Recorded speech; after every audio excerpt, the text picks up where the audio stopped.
बिस्मिल्लाहिर्रहमानिर्रहीम।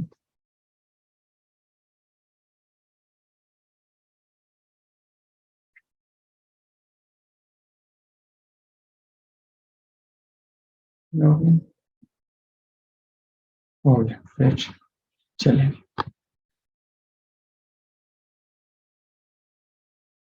अच्छा जी, सबसे पहले तो बीइंग मुस्लिम हमारा एक स्ट्रॉन्ग बिलीफ है कि अल्लाह ताला ने इंसान को उसकी एफर्ट के अकॉर्डिंग रिवॉर्ड देना है। ठीक है। तो वो दीन हो, वो दुनिया हो, वो किसी भी सिलसिले में जब एक आप एफर्ट करते हैं तो आपको वो चीज़ मिल जाती है। ठीक है। जैसे वो कहते हैं कि ढूंढने से तो खुदा भी मिल जाता है, बिल्कुल उसी तरह अगर आप इस कोर्स के लिए यहाँ पे आए हैं और आप सोच रहे हैं कि यार हमने ये कोर्स सीखना है या समझना है, तो अल्लाह के हुक्म से इंशाल्लाह आप इसको सीखेंगे, समझेंगे भी। और कुछ थोड़ी बहुत मैं गाइडेंस आपको दूंगा, और अल्लाह के हुक्म से इंशाल्लाह by the time you will be learning a lot of things, और इस चीज़ों को आप विटनेस करेंगे जब हमारा सेशन एक एंड होगा ना, ये वाला जब क्लोज करेंगे, जब आप मेरे साथ इंगेज रहेंगे, तो आप वाकई बताएंगे कि यार आपने जो इन्वेस्टमेंट की, आपकी इन्वेस्टमेंट दो तरह की होगी, एक टाइम की और एक मॉनेटरी फी की। तो क्या आपको उसकी वापसी हुई है कि नहीं हुई, ये आप मुझे सेशन के एंड पे बताएंगे। और जस्ट इन केस वो कोई बंदा क्लेम करता है कि यार मेरी इन्वेस्टमेंट टाइम की एंड दूसरी, अच्छा जी, अगर किसी को आवाज़ नहीं आ रही तो अच्छा फिर टाइप करके बता दे साथ कि वो बंदा ऑडियो को ज्वाइन कर ले। ठीक है। ये प्लीज को टाइप साथ कर दे। अच्छा जी। तो आपको इंशाल्लाह उस चीज़ का रिवॉर्ड मिलेगा। ठीक है। और अगर आप सोचते हैं कि नहीं यार हमने एफर्ट की लेकिन हमें रिवॉर्ड नहीं मिला, तो वो बंदा ओपनली मुझे आके बोल सकता है कि भाई मेरे पैसे मुझे वापस किए जाएं। ठीक है। और उसके टाइम की तो हम नहीं कहते, लेकिन उसने जो हमें इन्वेस्टमेंट की होगी, हमें कोर्स में पैसे दिए होंगे, वो हम बड़े वसूख के साथ कहते हैं। हम बशर्ते कि वो बंदा क्लासेस ले। ठीक है। और वो क्लास, मेरी रिकमेंडेशन ये होगी कि आप लाइव क्लास लें। उसका सबसे बड़ा फायदा ये होगा कि आप क्वेश्चन आंसर कर सकते हैं। ठीक है। अगर लेट्स सपोज कि आज मैं एक क्लास बढ़ा देता हूं, तो अगली क्लास में जब हम आए, तो वो क्लास अगर आप लाइव नहीं भी ले सके तो आप रिकॉर्डिंग अटेंड करके, ठीक है, आपको रिकॉर्डिंग प्रोवाइड कर दी जाती है अगले ही दिन में। तो अगले दिन जब आप रिकॉर्डिंग लेके आए, तो आपके जो भी क्वेश्चन हो, आप मुझे सबसे पहले अगली क्लास स्टार्ट करने से पहले आप मुझे रोकें। आप कहें कि जी मेरे, और मैं हमेशा से मेरी ये प्रैक्टिस है कि मैं कहता हूँ कि भाई जो लास्ट क्लास से आपके क्वेश्चन है वो मुझे आप पूछें। तो इंशाल्लाह हम इसको बड़े बेहतरीन तरीके से लेके चलेंगे। All of you who are not hearing me, please rejoin और please join audio। अच्छा जी। आपको इंस्टीट्यूट ऑफ कॉर्पोरेट टैक्सेशन के प्लेटफॉर्म पे सबसे पहले तो मैं आपको वेलकम करता हूँ कि आप लोग टाइम निकाल के आए। इसका इंस्टीट्यूट का आपको बता देते हैं। Institute of corporate taxation FBR के साथ रजिस्टर्ड है, एससीसीपी के साथ रजिस्टर्ड है, चैम्बर ऑफ कॉमर्स के साथ रजिस्टर्ड है, इंटेलेक्चुअल प्रॉपर्टी ऑर्गेनाइजेशन के साथ रजिस्टर्ड है। ये इस्लामाबाद में भी बेस करता है, कराची में बेस करता है। इस्लामाबाद में ब्लू एरिया में ऑफिस है और कराची में क्लिफ्टन में ऑफिस है। ठीक है। यहाँ पे ऑन कैंपस भी क्लास होती है, जो लोग ऑन कैंपस क्लास ले सकते हैं, ठीक है, या कन्वीनियंट है तो ऑन कैंपस क्लास लें। और जो लोग नहीं, जिनके लिए ट्रैवल करना इजी या नहीं, वो अपना क्लास नहीं ले सकते वैसे, तो वो इस जगह पे मतलब ऑनलाइन हमारे साथ कनेक्टेड है। ठीक है। तो हमने जी जो कोर्स डिजाइन किया है, इस कोर्स का नाम है सर्टिफाइड टैक्स एडवाइजर। ठीक है। ये तकरीबन हमारा कोर्स 4 महीने का है, 60 क्रेडिट आवर्स का हमारा कोर्स होगा। ठीक है। उसके बाद यार ये इनको कोई बता दें कि ये ऑडियो ज्वाइन करें, वरना ये इनको इस तरह से वॉइस नहीं मिलेगी। और ऑडियो ज्वाइन करने के लिए जब मीटिंग हम स्टार्ट करते हैं, तो एक मैसेज टाइप कर दें। तनवीर भाई आप भी टाइप कर दें अगर ज्वाइन किया हुआ तो, या ये सिस्टम इधर ले लें, इधर आके बैठ जाएं और साथ साथ इनकी क्यूरीज को एड्रेस करते जाएं। अच्छा जी। तो ये हमारी वीक में 2 क्लासेस होंगी। ठीक है। हमारी वीक में इंशाल्लाह 2 क्लासेस हुआ करेंगी। ठीक है। अच्छा एक चीज बता दूं कि हमारी क्लासेस इस तरह से हैं कि हमारे कंसेक्टिवली मंडे ट्यूसडे का बैच चल रहा होता है, वेडनेसडे थर्सडे का बैच चल रहा होता है, सैटरडे संडे का बैच चल रहा होता है। ठीक है। तो इसमें से अगर आपको लेट्स सपोज ये वाला बैच, वैसे तो आपको ये बैच जो हमने जिसके लिए आप आए हैं, ठीक है, ये सैटरडे संडे का बैच है। ठीक है। एक बंदा कहता है यार सैटरडे संडे मेरा बिजी डे होता है, तो फिर हाँ अगर आप मंडे ट्यूसडे के बैच में आना चाहे तो आप उसमें भी आ सकते हैं, लेकिन वो करंट नहीं है। वो कहें कि अभी जो बैच ऑन गोइंग है, जो अभी चल रहा है, तो आपको फिर उसमें एनरोल किया जाएगा। ऐसा नहीं है कि 3 बैच इकट्ठे एकदम स्टार्ट हो रहे हैं, Monday Tuesday Wednesday Thursday Saturday Sunday, ऐसा नहीं है। बैच आगे पीछे करके चल रहे होते हैं, लेकिन तीनों दिन फिजिकल के भी और ऑनलाइन के भी बैचेस चल रहे होते हैं। वो कराची इस्लामाबाद दोनों जगहों पे चल रहे हैं। अच्छा जी, हमारे कोर्स के अंदर हमने 6 मॉड्यूल्स बनाए हुए हैं, ठीक है। इन मॉड्यूल्स को, अच्छा, किसी बंदे का क्वेश्चन होगा मैं यहाँ पे हूँ मैं नहीं जाऊंगा, ठीक है, आपने थंबल से थोड़ी चीजें सुननी है, फिर उसके बाद इंशाल्लाह हम जो भी आपके क्वेश्चन होंगे, मुझे आप जस्ट ना दीजिएगा, मैं जाऊंगा नहीं जब तक कोई बंदा, एक भी बंदा अनअटेंडेड हो। अच्छा जी, आयरस यानी कि जो हमारा एफबीआर का पोर्टल है, जिसपे हम रिटर्न्स को फाइल करते हैं, हम अपील्स को फाइल करते हैं, कमीशन अपील वगैरह की, विद होल्डिंग स्टेटमेंट्स को फाइल करते हैं, बिजनेस सोल प्रोप्राइटर है उसको रजिस्टर्ड करते हैं, तो आयरस का पोर्टल है। आपको उसकी अंडरस्टैंडिंग दी जाएगी कि भाई ये किस तरह से, और प्रैक्टिकल इसके खोल के आपके साथ स्क्रीन शेयर। उसके बाद आपको जो एससीसीपी के साथ कंपनी रजिस्टर्ड होती है, एलएलपी रजिस्टर्ड होती है, ठीक है, लिमिटेड पार्टनरशिप, या चैम आपकी पार्टनरशिप वगैरह रजिस्टर्ड होती है रजिस्ट्रार ऑफ फर्म्स के पास, तो वो बताई जाएंगी, ठीक है। यानी कि सबसे पहले हम बिजनेस को सेटअप करेंगे, ठीक है। बिजनेस को सेटअप करने से मुराद ये है कि हम जब बिजनेस बन जाएगा तो बिजनेस चलेगा तो टैक्स देगा, इसलिए हम बिजनेस को पहले बनाते होते हैं, ठीक है। फिर अगर हम बिजनेस को बनाने के बाद चाहते हैं कि उसकी किसी और उसके कोई लोगो वगैरह को प्रोटेक्ट कर सकें, तो ट्रेडमार्क की रजिस्ट्रेशन का आपको बताया जाएगा, ठीक है? आपने ये सोचना है कि बस एक अदारा आपने बनाया है, बनाने के बाद आप उसको ट्रेडमार्क वगैरह भी, उसका लोगो वगैरह रजिस्टर्ड करवा रहे हैं, ठीक है। उसके बाद हम क्या कर रहे हैं जी, उसको कहीं चैम्बर ऑफ कॉमर्स वगैरह में रजिस्टर कर रहे हैं। चैम्बर ऑफ कॉमर्स को मैं हल्का सा बताता हूँ, आगे हमने वन बाय वन इन चीजों को डिटेल में डिस्कस करना है, कि यानी कि हम बिजनेस कम्युनिटी के साथ अपने तल्लुकात बनाना चाह रहे हैं। उसके साथ आप कह लें कि बेसिक अकाउंटिंग आपको बताई जाएगी। आपको ये बता दूं कि हार्वर्ड यूनिवर्सिटी में जो बंदा एलएलएम या एलएलबी में बिजनेस टैक्सेशन को ऑप्ट करना चाहता है, तो उनको पहले अकाउंटिंग का सब्जेक्ट लाजमी तौर पे लेना पड़ता है। वहां पे टैक्स है ऑप्शनल, लेकिन अगर आपने टैक्स पढ़ना है तो आप लाजमी तौर पे अकाउंटिंग पढ़ेंगे। क्यों पढ़ेंगे? क्योंकि टैक्स एक अकेला सब्जेक्ट नहीं है, इसमें कुछ ऐसी टर्म्स हैं, ऐसी चीजें हैं जो कि एसोसिएटेड है विद अकाउंट्स, ठीक है। उसमें कुछ कंप्यूटेशन बनाना, रिकंसिलेशन बनाना, वो खैर इंशाल्लाह मोटी मोटी चीजें आपको इंशाल्लाह ऑनवर्ड आगे बताई जाएंगी। फिर इनकम टैक्स हम पढ़ेंगे। इनकम टैक्स क्या होता है? सालाना आपकी जो कमाई हुई, ठीक है, एक्सपेंसेस वगैरह निकाल के, ये बिल्कुल मैं सादा जुबान में बता रहा हूँ, आगे जब हम इंशाल्लाह बढ़ेंगे तो आपको आइडिया हो जाएगा। उसके बाद हम फिर जब सेल्स करते हैं तो हर सेल पे भी टैक्स देना होता है, किस बंदे ने देना है, किसी ने नहीं देना, ये सारी चीजें हम इंशाल्लाह डिस्कस करेंगे। उसके बाद लर्निंग मॉडल में मैं आपको चीज बता दूं, ये हमारा कोर्स सिर्फ प्रैक्टिकल नहीं और ना सिर्फ थ्योरेटिकल। जो चीजें आपको बढ़ाई जाएंगी प्रैक्टिकल बढ़ाई जाएंगी, और उसका जिस चीज के साथ लिंक है, जिस लॉ के साथ लिंक है, इंशाल्लाह आई शैल ट्राई माई बेस्ट। मैं आपको पूरा करूँ, अगर उस चीज का ना बढ़ा पाऊँ, ये चीज मैं इसलिए कह रहा हूँ कि मैं लंबी लंबी फेंकने के लिए नहीं बैठा हूँ। वजह ये है कि लोग ये करते हैं, वो कहते हैं मैं आपको ये बढ़ा दूंगा, वो बढ़ा दूंगा, फलां कर दूंगा। नहीं भाई, जितना टाइम है हमारा 4 माह के अंदर, जितनी चीजें मैक्सिमम पॉसिबल हो सकेंगी, हम इतनी चीजें करेंगे इंशाल्लाह। आपको 1 2 3 क्लासेस के अंदर आप मुझे जज कर लेंगे, 2 क्लासेस में, कि यार ये क्या इस बंदे से पढ़ना है कि नहीं पढ़ना, ठीक है। तो इंशाल्लाह वो चीजें आपको पता चल जाएंगी। अच्छा जी, उसके बाद आपकी क्लासेस एक तो ऑनलाइन होती है वाया जूम। फिजिकल का मैंने आपको बता दिया, ऑन कैंपस ब्लू एरिया में, इस्लामाबाद में एंड क्लिफ्टन कराची में होती हैं, ठीक है। अच्छा, डिस्काउंट्स का और ये फीस का ये मैटर मेरा नहीं है, इन्होंने पीपीटी में मुझे बना के दे दिया कॉलेज वालों ने। ये आप अपने रेलिवेंट कोऑर्डिनेटर से, जिसने भी आपको ये एडमिशन में वो एनरोल किया है या आपको लिंक भेजा है या व्हाट्सएवर, आप अपने रेलिवेंट कोऑर्डिनेटर से बात करेंगे। रेलिवेंट कोऑर्डिनेटर से क्या मुराद है? यहाँ पे मैं आपको बताता चलूँ कि यहाँ पे डिफरेंट किस्म के नंबर आ रहे होंगे। ये हमारे पास हमारे ऑफिस में नंबर है, ये 55 वाला है ना, या 50 डायल कर लें, 51 कर लें, 52, 53, तो हमारे पास ये 50 से लेकर 60 तक हमारे पास ही नंबर है। लेकिन मैं आपको रिकमेंड करूंगा एंड पे या 50 या 55 वालों में से किसी भी बंदे के साथ कर लेंगे, तो ये ज्यादा थोड़े कोऑपरेटिव हैं, तो ये इमीडिएटली रिस्पॉन्स करते हैं, ठीक है। अच्छा जी, उसके बाद इस कोर्स के बेनिफिट्स क्या हैं, मैं एक चीज बता दूं। देखें, जब तक आपको बेनिफिट्स नहीं पता होंगे तो आपको इस कोर्स का, कुछ लोग तो सोच के आए होंगे, ठीक है जी, वकार साहब, जो इंटर्नशिप अपॉर्चुनिटीज के बारे में डिस्कस करेंगे, ये भी देखेंगे कि आप कहाँ से हैं, या वहाँ पे हमारा कोई ऑफिस है या हम आपको हेल्प कर सकते हैं, तो जरूर आपको असिस्ट करेंगे। अच्छा जी, प्रैक्टिकल आप बेसिकली देखें, LLB आप लोगों ने, बहुत सारे लोगों ने किया होता है, लेकिन उनके पास डिग्री होती है, लेकिन बड़े सारे लोगों को नहीं पता कि हमने प्रैक्टिस कैसे करनी।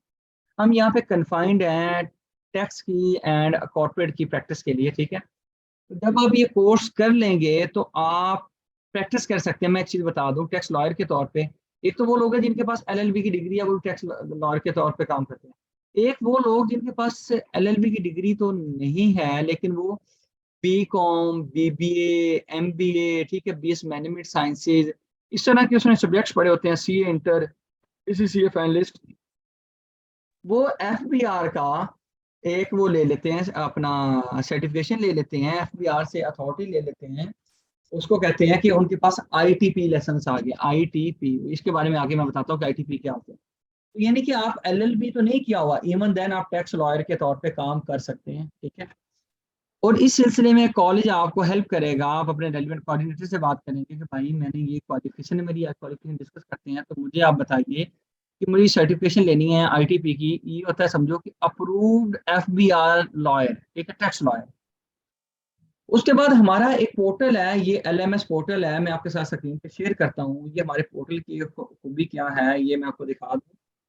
अच्छा, ये आपके पास मोस्ट लाइकली स्क्रीन पे अ, अच्छा, इंटरेस्टिंगली वो जो पोर्टल है हमारा स्क्रीन पे अभी शेयर नहीं हो रहा, वो हमारा एक अलग से पोर्टल है। उस पोर्टल पे ये है कि आप हर मॉड्यूल है, हर मॉड्यूल के आगे एक मिनट मुझे ट्राई करने दें, हो सकता है कि वो शेयर हो जाए।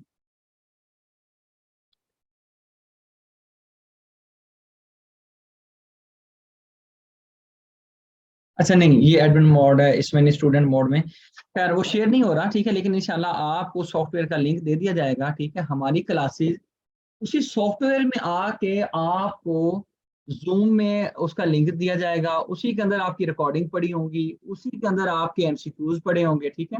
उसका आपको वो हम सॉफ्टवेयर का लिंक दे देंगे। हमारा वो सॉफ्टवेयर आपको प्ले स्टोर पे भी मिलेगा। हमारा वो सॉफ्टवेयर आपको वैसे विंडो की एग्जी फाइल के तौर पे मिलेगा। आप अपने मोबाइल में क्लास लेना चाहते हैं आप वो ले सकते हैं, आप अपने सॉफ्टवेयर पे लेना चाहते हैं वो ले सकते हैं। यानी कि आपका व्हाट्सएप ग्रुप तो क्लास का बनेगा ही बनेगा। जो अभी वाला ग्रुप है ये नहीं कि अलग से वो जो लोग एनरोल्ड होंगे उनका अलग से बनेगा, बाद में बनेगा। अच्छा, मुझे ये बताएं कि सब लोग बताएं कि क्या कोई वॉइस के इश्यूज हैं। एक साहब जो है ना, मुस्लिम शाह साहब, मुझे लगता है कि इनकी तरफ कोई नेटवर्क का इशू है, ठीक है। आप लोग प्लीज एक दो लोग कंफर्म कर दें कि आवाज मेरी क्लियर एंड लाउड है। Yes, sir, चलिए, it's clear. चलिए, थैंक जी सर, क्लियर है आवाज जी। ठीक है, थैंक यू। अच्छा जी, तो उसमें आपको पता चले कि उस पोर्टल पे आपको इंशाल्लाह एक ऐसा लर्निंग इन्वायरमेंट मिलेगा कि जो लेक्चर होगा उस लेक्चर के रेलिवेंट जो आपके MCQs होंगे उसके साथ कनेक्ट करके हमने वहां पे रखे हुए होंगे, ठीक है। और वो आपकी चॉइस है कि एक, आपको ये चीज बता दूं, उस पोर्टल का एक ड्रॉबैक है। ड्रॉबैक क्या है कि आपने अपने मोबाइल पे या लैपटॉप पे एक डिवाइस को यूज करना है, ठीक है। कॉलेज वाले इंतजामिया ने मुझे कहा है कि आपने इनको बता देना है कि वो पोर्टल जो है वो स्टूडेंट को वन टाइम हम फ्री कर देते हैं, कि मतलब ना चेंज करना है। मोबाइल पे आप सुन रहे हैं ना, कल को आप कहते हैं लैपटॉप पे सुनना है, तो फिर मोबाइल का कनेक्शन बैक एंड से हटा देते हैं, ठीक है, फिर वो लैपटॉप पे आपका कर देते हैं। बार बार ऐसा नहीं होगा कि आज मैं इस सिस्टम पे ले रहा हूँ, कल उस सिस्टम पे ले रहा हूँ, परसों उस सिस्टम पे ले रहा हूँ, तो वो फिर मसला होता है, ठीक है। लेकिन उस पोर्टल की खूबसूरती ये है कि आप लेक्चर लें, साथ MCQs को अटेंड करें, साथ ही वो आपका रिजल्ट दे देता है कि आपकी असेसमेंट कैसी हुई है, कि आपको चीजें समझ लगी हैं कि चीजें नहीं समझ लगी, ठीक है। अच्छा, 1 ईयर की हम फ्री मेंटोरशिप देते हैं। जब आप कोर्स में एनरोल हो गए हैं, कल को आपने प्रैक्टिस करनी है, जहाँ पे आपको इश्यू आएगा, ठीक है, तो आप अच्छे से क्वेश्चन हमसे पूछें, हम आपको अच्छे से उसके जवाब देंगे, ठीक है। और इस चीज को हम इंशाल्लाह आगे प्रोसीड करेंगे, ठीक है। और 1 साल तक प्रैक्टिस के दौरान डिफरेंट चीजें, किस्म की चीजें आप कहते हैं जी।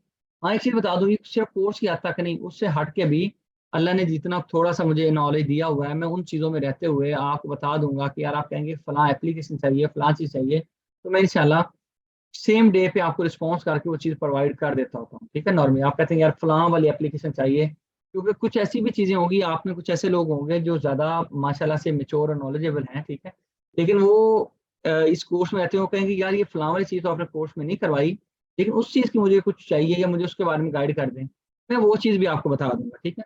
क्योंकि प्रैक्टिकली एक लिमिटेशन है हमारे टाइम की कि एक कोर्स को सिर्फ हम इनकम टैक्स को डिटेल में पढ़े ना, तो शायद 4 माह में हम पूरे इनकम टैक्स को नहीं कर सकते। सेल टैक्स को पढ़ें तो शायद वो भी मुश्किल कर सकें, ठीक है।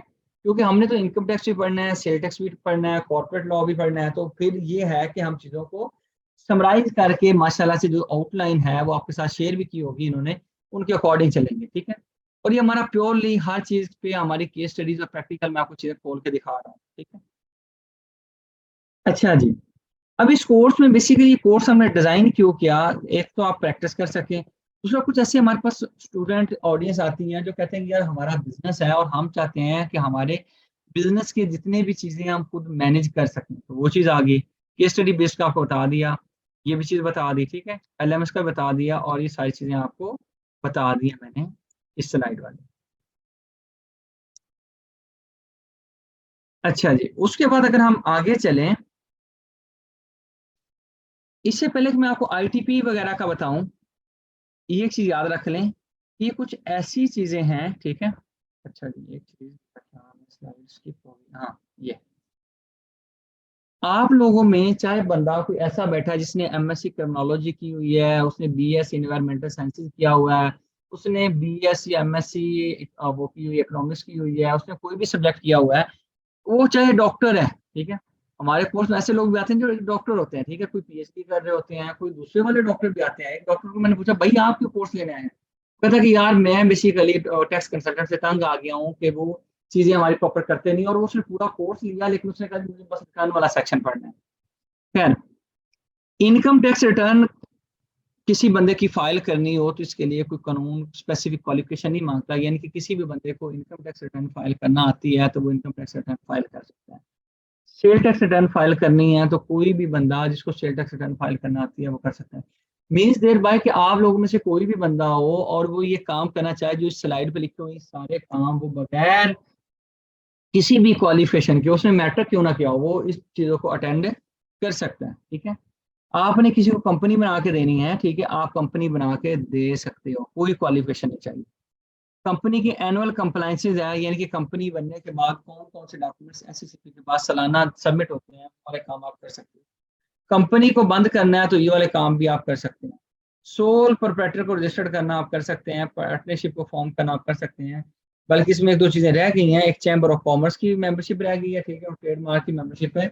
यानी कि ये वो वाले काम है, ये समझिए कि अगर आप लोगों में से कोई बंदा कोर्स करता है तो ये वाली वो चीजें वो हैं, वो बगैर किसी मतलब क्वालिफिकेशन की चीजों को बखूबी कर सकते हैं, ठीक है जी। यानी कि आपको कोई लाइसेंस कोई क्वालिफिकेशन नहीं चाहिए, हाँ भी शर्त है कि आपको ये चीजें करनी आती है। अच्छा, ये कुछ ऐसे टास्क आ गए हैं जिनको करने के लिए आपके पास कोई क्वालिफिकेशन या लाइसेंस होना चाहिए। अगर मैं आपको वैसे बात कर दूं कि ये जो चीजें जितनी लिखी हुई हैं,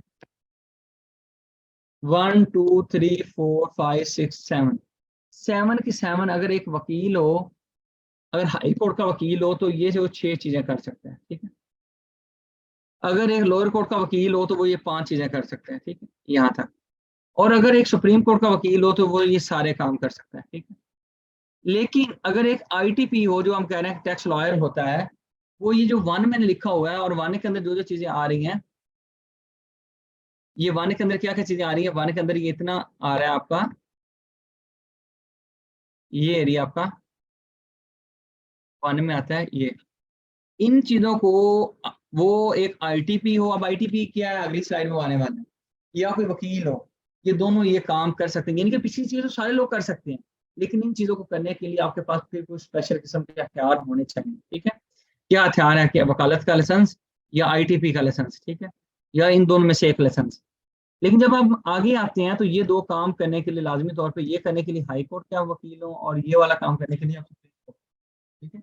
ओनली एडवोकेट हाई कोर्ट से सुप्रीम कोर्ट ये वाले काम कर सकते हैं, ठीक है। यानी कि अगर आपके पास ये आईटीपी वो एडवोकेट आप नहीं है, फिर आप ये पीछे वाले काम कर सकते हैं। वैसे मैंने सोचा था कि कुछ लंडे के वो जो कंसल्टेंट बैठे हुए हैं उनकी कुछ चंद पोस्टें फेसबुक से उठा लूं, लेकिन मैंने वो फिर मुनासिब नहीं समझा कि मैंने कहा किसी की पोस्ट उठाऊं। तो जो कुछ लंडे के वो लोग हैं, लंडे के लोग इसलिए सॉरी टू से कह रहा हूँ कि वो लो बॉलिंग कर रहे होते हैं। लो बॉलिंग क्या होती है कि आप लोग को एक ऐसी कीमत कोट करें कि लोग कहें कि यार काम इसी बंदे से करवाना है, ठीक है। इसका मतलब ये है कि लोग 2,000 रुपए में ये काम करवा लें, 3,000 में ये काम करवा लें। तो मैंने उस पोस्ट का कैलकुलेट किया जो इन चीजों को जो हमने स्क्रीन पे लिखी हुई है, तो मैं अंदाजा लगा रहा था तो 50 से 55 हजार का वो चीजें हैं जो कि ये चीजें बनती हैं सिर्फ, ठीक है, वो है वन टाइम। तो आपके पास तो कोई क्लाइंट एक दफा नहीं आना, आपकी जितनी पहचान बनेगी आपने लोगों को पकड़ना है, ठीक है। तो आपका अब ये है कि ये कंसल्टेंसी उन लोगों की ज्यादा चलती है जिन लोगों के जितने तलकात होते हैं, ठीक है। हम बाकी ये कहें कि क्लाइंट से आपके पास क्लाइंट आना है, ठीक है। तो ये चीजें आप बखूबी कोई भी बंदा कर सकता है, लेकिन इन चीजों के लिए मैंने बता दिया कुछ स्पेशल किस्म की रिक्वायरमेंट है। अब मैंने कहा वकालत का तो आपको पता है, लेकिन आईटीपी बड़े सारे लोगों ने शायद पहली दफा सुना हो। ITP stand for income tax practitioner, ठीक है। ये इनकम टैक्स प्रैक्टिशनर क्या होता है? ये एक ऐसा बंदा होता है जो रजिस्टर्ड होता है एफबीआर के साथ, ठीक है। और एफबीआर के साथ रजिस्टर्ड करने के लिए इसको एक रजिस्ट्रेशन की कोई रिक्वायरमेंट है वो पूरी करनी होती है। और रजिस्ट्रेशन की रिक्वायरमेंट क्या है? सबसे पहले आपने एक एप्लीकेशन सबमिट करनी है उनके पास, ठीक है। लेकिन एप्लीकेशन अकेली सबमिट नहीं करनी, उसके साथ आपने कुछ चीजें लगानी है। कौन कौन चीजें लगानी है? नंबर वन पे किसी टैक्स फर्म का आपने, किसी ऑडिट फर्म का 1 साल का एक्सपीरियंस लगाना है, ठीक है। उसके बाद 500 रुपए की सरकारी फीस पे करनी है। उसके बाद आपके पास क्वालिफिकेशन हो BCom, MCom, MBA, BBA, BS management sciences, LLB, CA inter, ACCA finalist, ठीक है। इन चीजों में से आपने कुछ किया हो तो आपको आईटीपी का लाइसेंस मिलता है। फिर आपने एक बयान एल्फी देना होता है कि जो चीजें मैं बता रहा हूँ, ये एप्लीकेशन दे रहा हूँ, ये सारी चीजें जेन्युइन है, मैं झूठा आदमी नहीं हूँ, ठीक है, मैं एक सच्चा आदमी हूँ, ठीक है। तो ये चीजें आप अपनी एप्लीकेशन के साथ अटैच कर देंगे, ठीक है। अब ये सारी चीजें, कुछ जो लोग कहते हैं, जिन लोगों को अभी मुंह में पानी आ गया कि यार ये तो हमें सर्टिफिकेट लेना चाहिए, मेरे पास फलां वाली चीज है, तो ये वाली चीज कैसे होनी है, ये आप अपने रेलिवेंट कोऑर्डिनेटर से बात करेंगे। एफिडेविट ये होता है कि ये जो चीजें आपने, यानी एल्फी होता है कि आपने जो चीजें या इन्फॉर्मेशन सबमिट कर रहे हैं वो बिल्कुल करेक्ट है। ये आप अपने वो कोऑर्डिनेटर से बात करना, वो आपको इंशाल्लाह गाइड कर देंगे। वो खैर मैंने आपको रिक्वायरमेंट बताई हल्की सी, बाकी वो चीजें आपको एप्लीकेशन बना देंगे। दोबारा से कोर्स का मैंने हल्का सा आपको पहले बताया था कि 4 महीने, 32 लेक्चर, 1.5 घंटे का लेक्चर। और ये 1.5 घंटे का नहीं होता, ये तकरीबन 1.5 घंटे से लेके अब पौने 2 घंटे का लेक्चर होता है। सवाल करते रहते हैं और मैं जवाब देता रहता हूँ। और वो समटाइम 1.5 घंटे में भी खत्म होता है, और समटाइम वो 1 घंटा 40 मिनट, 45 मिनट, 50 मिनट तक भी जाता है। क्योंकि हम अपने स्टूडेंट को कहते हैं कि जो आपका सवाल है वो बुरे से बुरा, सादा से सादा सवाल हो पूछें। अप्रोक्सीमेटली ये 65 क्रेडिट आवर्स बनते हैं, लेकिन 60 क्रेडिट आवर्स लिखे हुए हैं, ठीक है। तो ये कोर्स होगा, ठीक है। अच्छा जी, इसके कोर्स के अंदर हमने जो पहले डिस्कस किया है, इसके मॉड्यूल्स में सबसे पहले हम आयरस को हमने बेसिकली नहीं लिखा, लेकिन आयरस को मॉड्यूल 1 में हम करवा रहे होते हैं, ठीक है। खैर आयरस को भी ये कह लें कि उसमें हम जब आयरस को पूरा कवर करवा लेंगे तो हम उसके बाद एससीसीपी पे प्रोसीड करते हैं। कंपनी वगैरह कैसे बनती है, उसकी कंपनी की रिक्वायरमेंट क्या है, वो किस पोर्टल पे जाके बनानी है, क्या डॉक्यूमेंट्स होंगे, सारी चीजें, ठीक है। फिर उसके बाद लिमिटेड लिबिलिटी पार्टनरशिप, और एक सीक्वेंस बनाया हुआ है। ये वन बाय वन हर एक चीज को ना, बल्कि ये मैं मॉड्यूल बताता हूँ, फिर इनको वन बाय वन ओपन करके हम हल्का सा डिस्कस करते हैं। मॉड्यूल 1 में एससीसीपी एंड कॉर्पोरेट फाइलिंग है। नंबर 2 में intellectual property and chamber of commerce है। नंबर 3 में बेसिक अकाउंटिंग है। नंबर 4 में, मॉड्यूल 4 में इनकम टैक्स है। नंबर 5 में सेल्स टैक्स आपको पढ़ाया जाएगा, ठीक है। अगर मैं इसको आगे चलूँ कि मॉड्यूल 1 एंड 2 में क्या है जो हम पढ़ रहे हैं, मॉड्यूल 1 एंड 2 में एससीसीपी एंड वो जो intellectual property chamber of commerce है, उसमें सबसे पहले आपको बताया जाएगा कि सोल प्रोप्राइटर होता क्या है, सोल प्रोप्राइटर की कैरेक्टरिस्टिक्स क्या है, उसको कैसे रजिस्टर करते हैं, ठीक है। और इसका पार्टनरशिप से क्या डिफरेंस है, ठीक है। देन पार्टनरशिप एक्ट का बताया जाएगा, पार्टनरशिप की क्या कैरेक्टरिस्टिक्स है, सोल प्रैक्टिस का क्या डिफरेंस है, पार्टनरशिप डीड कैसे बनानी है, उसको आपने रजिस्टर्ड कैसे करवाना है, ठीक है। देन आपने लिमिटेड लिबिलिटी पार्टनरशिप कैसे बनानी है, लिमिटेड लिबिलिटी पार्टनरशिप का एलएलपी से क्या, वो पार्टनरशिप से क्या डिफरेंस है, ठीक है। ये सारी वो चीजें हैं। बेसिकली मैं ये समझ रहा हूँ कि अगर मैं इन चीजों को रीड करवाने बैठ जाऊँ, ये मैं आपके साथ पीपीटी ग्रुप में शेयर कर दूंगा तो आप उसको देख लीजिएगा। मुझे लग रहा है कि ये तो फिर मैं समझो कि आपका और अपना तो 10-20 मिनट का टाइम जाया करूंगा कि अगर इनको मैं कहूँ सोल प्रोप्राइटर में ये, और पार्टनरशिप में ये, और उसके बाद कंपनी में ये, और चैम्बर ऑफ कॉमर्स में ये, इंटेलेक्चुअल प्रॉपर्टी में ये, तो ये तो एक बेवकूफाना और अमकाना बात है कि मतलब ये किसी, ठीक है। लेकिन इंशाल्लाह ये आपके सामने चीजें खुली हुई हैं, ये आप इसको स्किम कर लेंगे, यार ये चीजें होंगी। तो अगर आपका वो दिन है कि यार ये हमें पीपीटी भेजा जाए, तो ये इंशाल्लाह पीपीटी वगैरह आपके वो भेजा जाएगा व्हाट्सएप में। और इंशाल्लाह जब आप लोग एनरोल हो जाएंगे, जो लोग, कुछ लोग एनरोल्ड हैं, मोस्टली मुझे पता चला है कि एनरोल्ड हैं, लेकिन कुछ लोग अनएनरोल्ड हैं, कॉलेज वालों ने जो मुझे बताया, ठीक है। आप फिर भी बता दें बोल के। फराज साहब, ये टाइम जो है ना वो फिर इस पे कंज्यूम होगा। मैं बताऊंगा अच्छा कंपनी के बेसिक डॉक्यूमेंट क्या है, कंपनी कैसे बनती है, उसने कौन कौन से रिकॉर्ड मेंटेन करने हैं, अब रिकॉर्ड क्या क्या मेंटेन करने हैं वो मैं यहाँ पे नहीं बता सकता।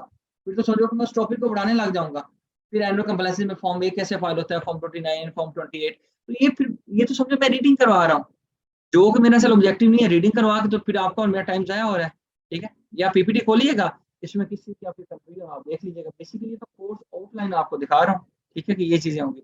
बेसिक अकाउंटिंग में फाइनेंशियल अकाउंट्स क्या होते हैं, ये टैक्स के अकाउंट से डिफरेंस क्या होते हैं, फिर फाइनेंशियल अकाउंट से आप टैक्स अकाउंट्स पे कैसे आते हैं, एडमिजिबल एडमिजिबल इन एडमिजिबल करके सारी एडजस्टमेंट आपको थोड़ी सी लॉ से लिंक करके प्रैक्टिकल आपको फिर कराई जाएगी, ठीक है।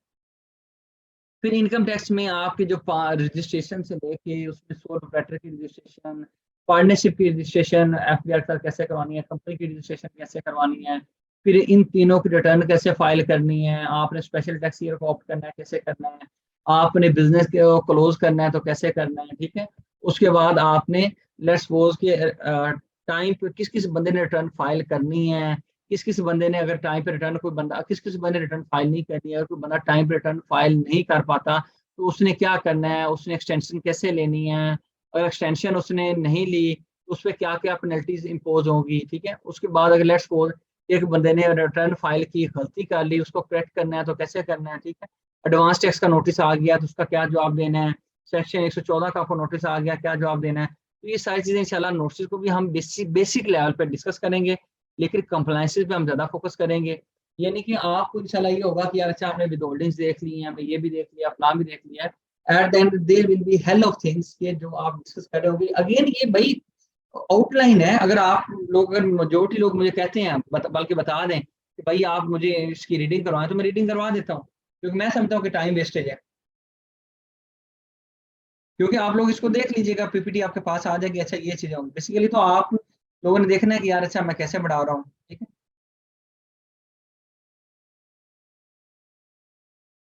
ये इनकम टैक्स की हमने पूरी एक किस्म की वो कहें हमने बनाई हुई है, ठीक है।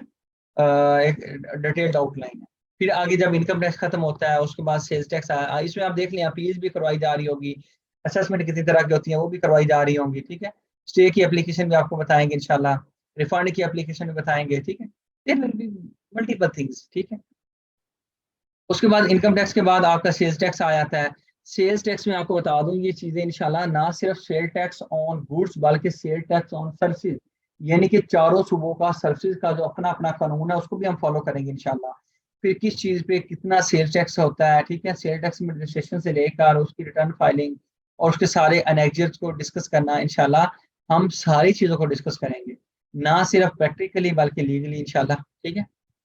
उसके बाद आपका अच्छा सेल टैक्स में कौन कौन से रिकॉर्ड है, ये गलती से ये वाली चीज यहाँ पे इनकम टैक्स लिखा गया सेल्स टैक्स है। तो पॉज की रिटर्न कैसे सबमिट होनी है, आपकी विदहोल्डिंग की रिटर्न सेल टैक्स की कैसे सबमिट होनी है, आपका अगर सेल टैक्स का ऑडिट का नोटिस आ गया कैसे उसको करना है, सेल्स टैक्स की डी रजिस्ट्रेशन करवानी है तो कैसे करवानी है। तो ये चीजें मतलब वो रीडिंग वाली बात है, मैं रीडिंग नहीं कराऊंगा, मैं आपको कोर्स की तरफ लेके जाता हूँ। लेट्स स्टार्ट, ठीक है।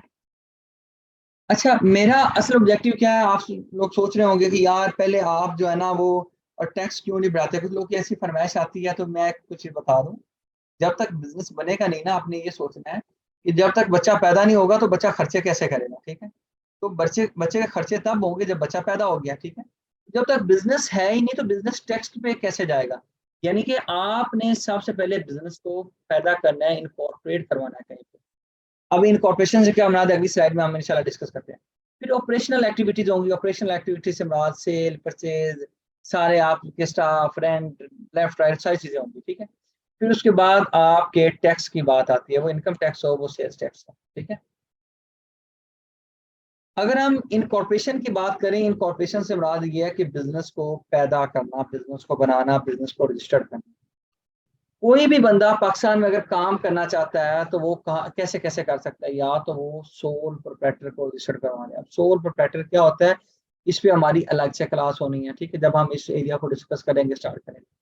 पार्टनरशिप को बना ले, ठीक है, कंपनी को बना ले, लिमिटेड लायबिलिटी पार्टनरशिप को बना ले, ठीक है, लिमिटेड लायबिलिटी पार्टनरशिप को बना ले। यानी कि इन चार बिजनेस मॉडल्स में से कुछ कर ले। इसकी मिसाल ऐसे ही है कि आप अपने घर से ऑफिस जाते हैं, आपके पास ऑप्शन है ये है कि आप साइकिल ले लें, आपके पास क्योंकि पेट्रोल बहुत महंगा है इसलिए सबसे पहले साइकिल बोल दी है। उसके बाद आप क्या ले सकते हैं, मैरान ले लें, उससे बड़ी गाड़ी ले लें या उससे बड़ी गाड़ी ले लें। तो यानी कि ये सॉर्ट ऑफ कह लें कि मैंने इन्हें आम सी एग्जांपल इसलिए दिया कि आप समझ आए कि बिजनेस करना है तो हम किस मॉडल को देखें। हम देखते हैं जैसे हम गाड़ी में वो सोच रहे हैं ऑफिस जाने के, तो हम सोचते हैं यार अच्छा इस गाड़ी लेंगे तो पेट्रोल लगेगा, लेकिन हम जल्दी पहुंच जाएंगे, सूटेड वूटेड होंगे तो बड़ा सुकून से पहुंच जाएंगे। छोटी गाड़ी होगी तो उसका एसी अच्छा नहीं होगा, बड़ी गाड़ी होगी तो उसमें एसी होगा, इसका पावर स्टीयरिंग होगा, इलेक्ट्रॉन पटरन। तो इस तरह से हम जब ये बिजनेस मॉडल सोचते हैं तो हम इसमें हर में देखते हैं, अच्छा सोल प्रोप्राइटर पे जाऊंगा इसका ये फायदा नुकसान होगा, पार्टनरशिप पे जाता हूँ तो इसका ये फायदा नुकसान होगा, कॉर्पोरेट पे जाता हूँ तो इसका ये फायदा नुकसान होगा, लिमिटेड लिमिटेड पार्टनरशिप पे जाता हूँ तो इसका ये फायदा नुकसान होगा। ठीक है, यानी कि आप फिर अपना बिजनेस मॉडल सबसे पहले डिटरमिन करते हैं किसकी बेस पे, कुछ बेनिफिट्स होंगे, कुछ उसमें ड्रॉबैक्स होंगे, आप उनको कंपेयर करेंगे और कहेंगे कि अच्छा मुझे ये बिजनेस मॉडल को ऑप्ट करना है। आप एक बिजनेस मॉडल ऑप्ट कर लेंगे, इनमें से क्या आपने करना है। देन हैवी लेवल पे मैं आपको डिस्कस कर दूं, अगर सोल प्रोप्राइटर है ना, ठीक है, तो उसको हम एफबीआर के पास रजिस्टर करवाते हैं, उसका सिर्फ एनटीएन लेते होते हैं, ठीक है, और ये एफबीआर से एनटीएन लेते होते हैं। पार्टनरशिप पे है, इसको रजिस्ट्रार ऑफ फर्म के पास रजिस्टर करवाते हैं और इसके लिए पार्टनरशिप एक्ट है। लिमिटेड लायबिलिटी पार्टनरशिप है, इसको एससीसीपी के पास रजिस्टर करते हैं, इसके लिए एलएलपी लिमिटेड लायबिलिटी एक्ट 2017 है। कंपनी बनानी है, कंपनी को भी एफबीआर एससीसीपी के पास रजिस्टर करते हैं और उसके लिए कंपनी एक्ट है। यानी कि ये नीचे इनके कवानीन लिखे हुए हैं, ठीक है, और ये लिखा हुआ है कि कौन सा बिजनेस मॉडल है, ठीक है, और इसको हम रजिस्टर्ड कहाँ पे करवाते हैं, ये यानी कि एक हाई लेवल पे जो पीछे आपने बिजनेस मॉडल डिसाइड किया, ठीक है।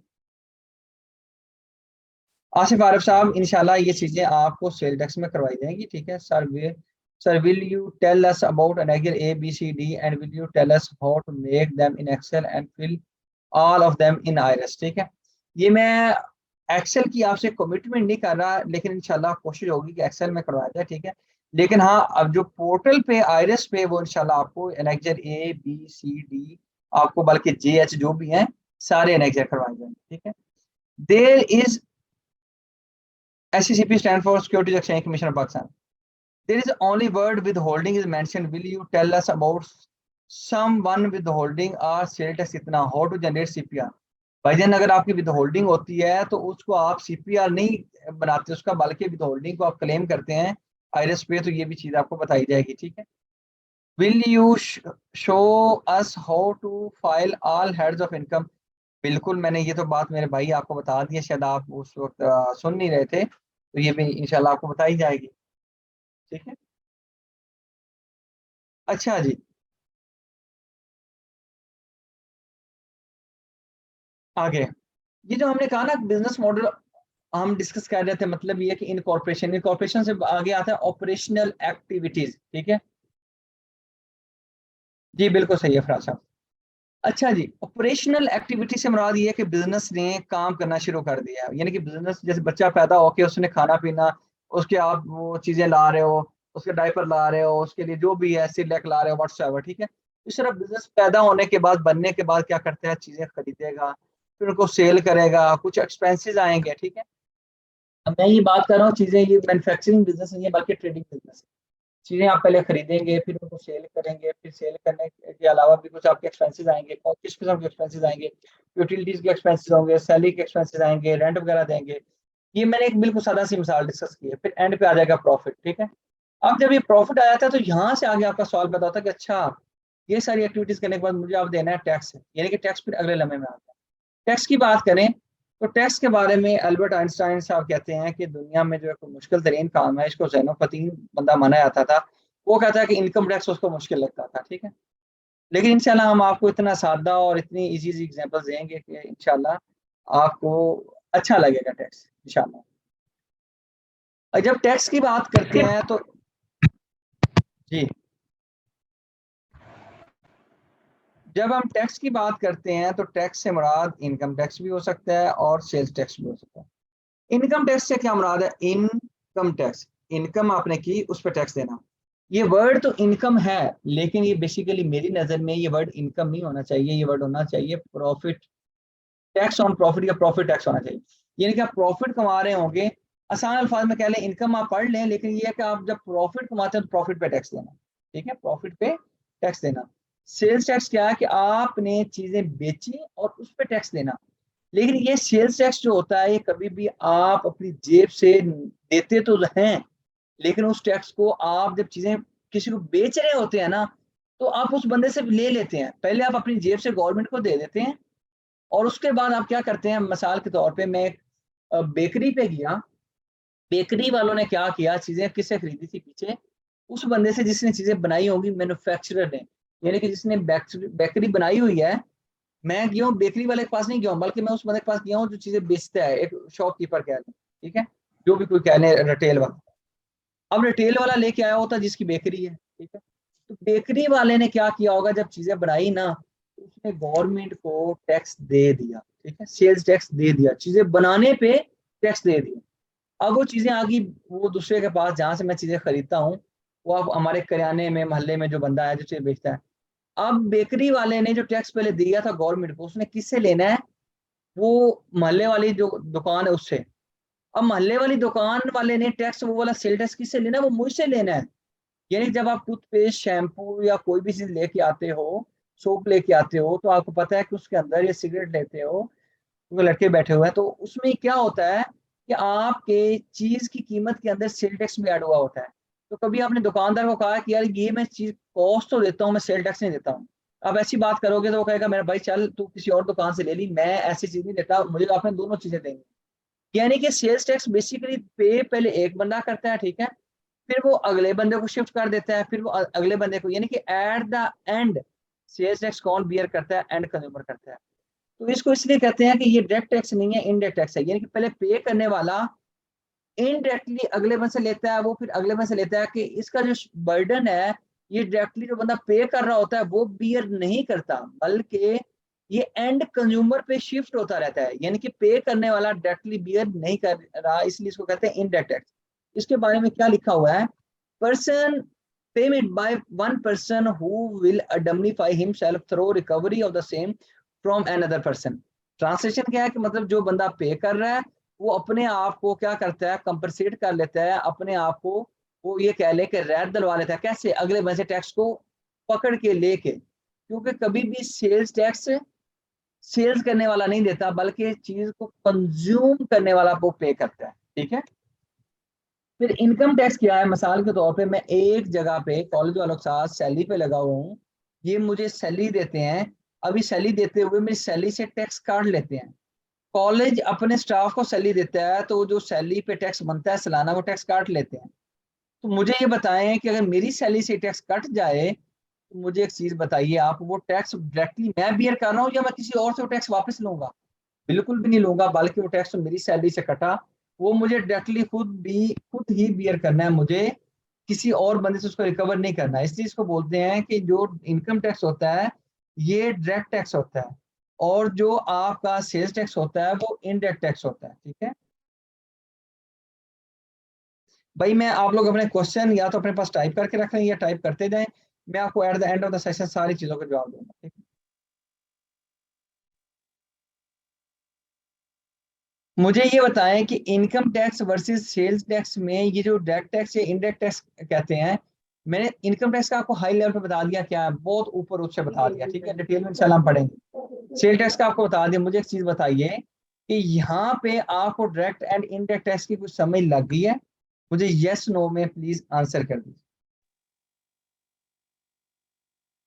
अच्छा, आप लोगों ने एक अपनी हैबिट बनानी है, क्लास में लाजमी तौर पे आपको समझ लगी है फिर भी कमेंट करना है, नहीं कर लगी फिर भी करना। उसका फायदा क्या होगा कि आपको बेसिकली कह लें कि आपको फील होगा कि मैं क्लास के अंदर बैठा हुआ हूँ। अगर आप ऐसा नहीं करेंगे तो आपको ऐसा फील होगा कि यार बस मैं हवा में पढ़ रहा हूँ, ठीक है। तो मेरा ये मानना है कि आप लोग क्या करें कि क्लास में यस नो में लाजमी जवाब दें, ठीक है। It's my due request. अच्छा जी, चले, बहुत शुक्रिया जिन लोगों ने टाइप किया उनका भी, और जिन्होंने टाइप नहीं किया उनका भी।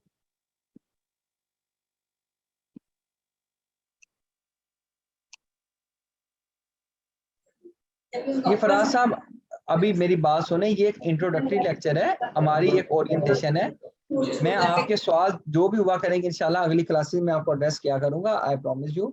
अभी बेसिकली आप लोग के सेशन के एंड पे सारे क्वेश्चन आंसर करूंगा, ठीक है।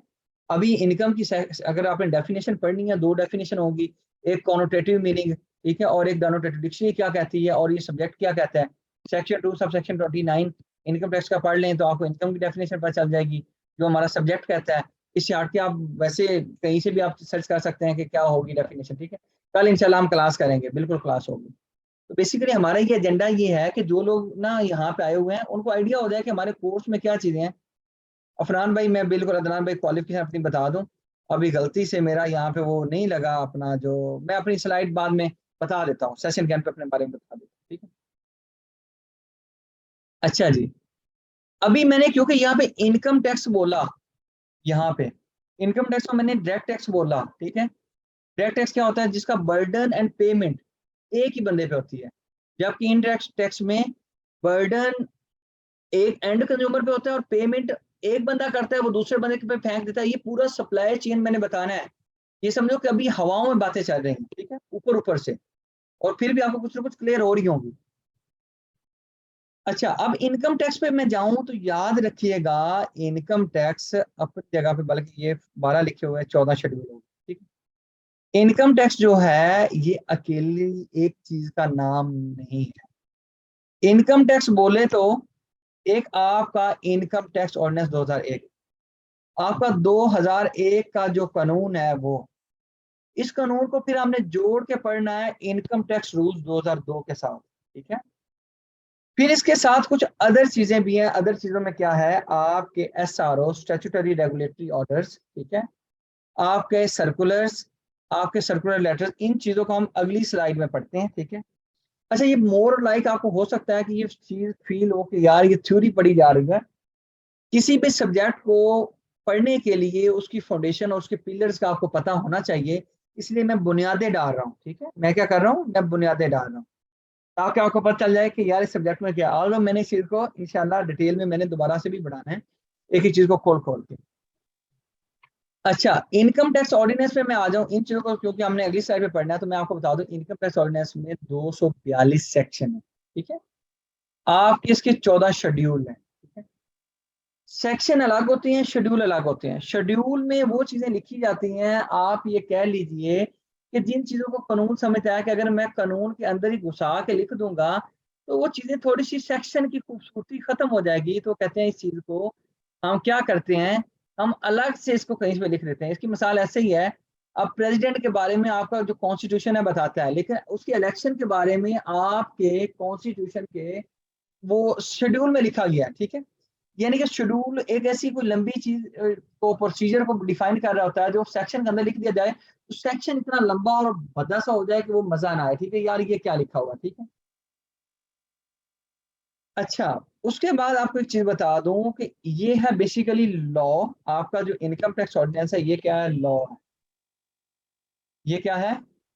लॉ है। लॉ से क्या मुराद है? यानी कि आप कह लीजिए कि लॉ क्या होता है? एक सब्टेंटिव लॉ, ठीक है। सब्टेंटिव लॉ से क्या मुराद है? जो चीज बताता है कि यार चीज है क्या, ये चीज करनी है, ठीक है। मैं just to explain you I have a good example, but this example should not be given the relevance to this situation, कि आप उस एग्जांपल को इस सिचुएशन सिनेरियो से लिंक नहीं करेंगे, लेकिन समझाने के लिए समझे कि उस एग्जांपल को आप सुनेंगे और फिर यहाँ पे आप उसको इंटरलिंक करेंगे, तो आप कहेंगे अच्छा वो ऐसे होता है, ये रेलिवेंस नहीं है, अल्लाह माफ करे, ठीक है। पुराने मजीद ने कहा कि आप नमाज पढ़ें, ठीक है। अब पुराने मजीद फुरकान हमीद में कहीं नहीं लिखा गया कि नमाज आपने कैसे पढ़नी, प्रोसीजर कहाँ पे लिखा गया? सुन्ना में, ठीक है। तो जो आपका लॉ है ये बताएगा कि आपने रिटर्न फाइल करनी है। अब लेकिन रिटर्न का टेम्पलेट क्या होगा, फॉर्मेट क्या होगा? ये जैसे हम कह रहे हैं कि नमाज का जो प्रोसीजर है वो कहाँ पे लिखा, पता चला सुन्ना में। तो सेम इसी तरह से आपके जो इनकम टैक्स रूल्स हैं, जो कुछ चीजें आपका लॉ बता रहा होगा, ऑर्डिनेंस बता रहा होगा, उसको मजीद एक्सप्लेन कर रहे होंगे रूल्स। आपके 232 रूल्स हैं और हर रूल कानून के, लॉ के किसी ना किसी सेक्शन के साथ जुड़ा हुआ है। अकेले में रूल की कोई औकात नहीं है, लेकिन सेक्शन की औकात हो सकती है। लेकिन रूल और कानून को, ऑर्डिनेंस को आपने लिंक करके पढ़ना, ठीक है। ये चीजें इंशाल्लाह हम आपको बताएंगे कि अच्छा फलां वाला सेक्शन इस सेक्शन इस रूल के साथ कनेक्टेड है।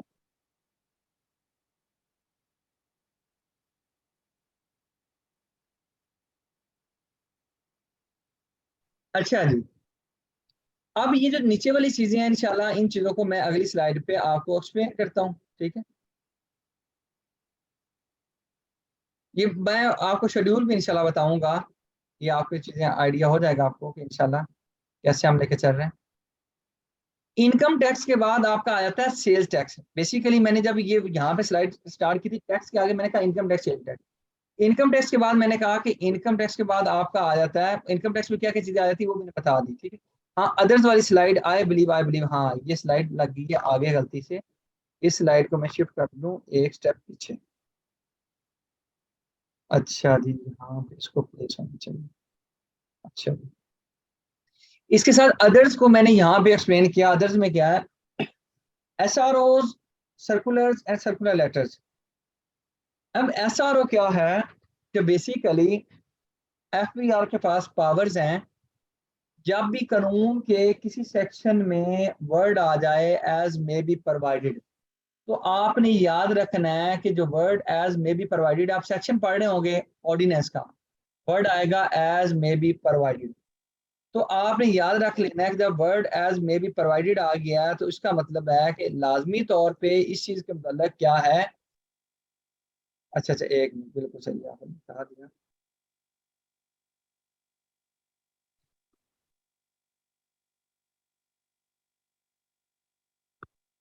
SRO stands for statutory regulatory orders. Statutory regulatory orders, ठीक है। आपको पता होगा कि कानून दो तरह से बनता है। एक कानून तो वो है जो आपका, आपकी पार्लियामेंट कानून साजी करती है, मजलिस शूरा आपकी कानून साजी करती है, ठीक है, एक तो वो कानून है।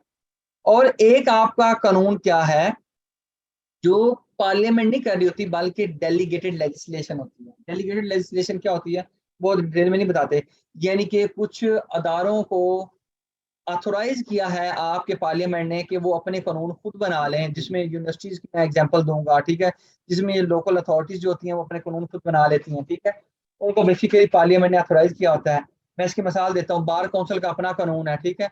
आपके CA CCA वाले, यूनिवर्सिटीज वाले ये अपने कानून खुद बना के कैसे बैठे होते हैं, इनको पार्लियामेंट ने ऑथोराइज किया हुआ है। और ये जो अथॉरिटी है इसको बोलते हैं कि इनके पास डेलीगेटेड लेजिस्लेशन है, ठीक है।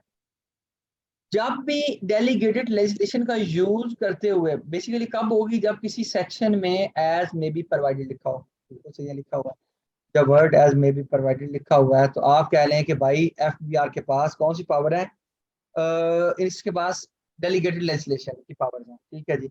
इस पावर को यूज करते हुए FBR क्या करेगा, SRO जारी करेगा।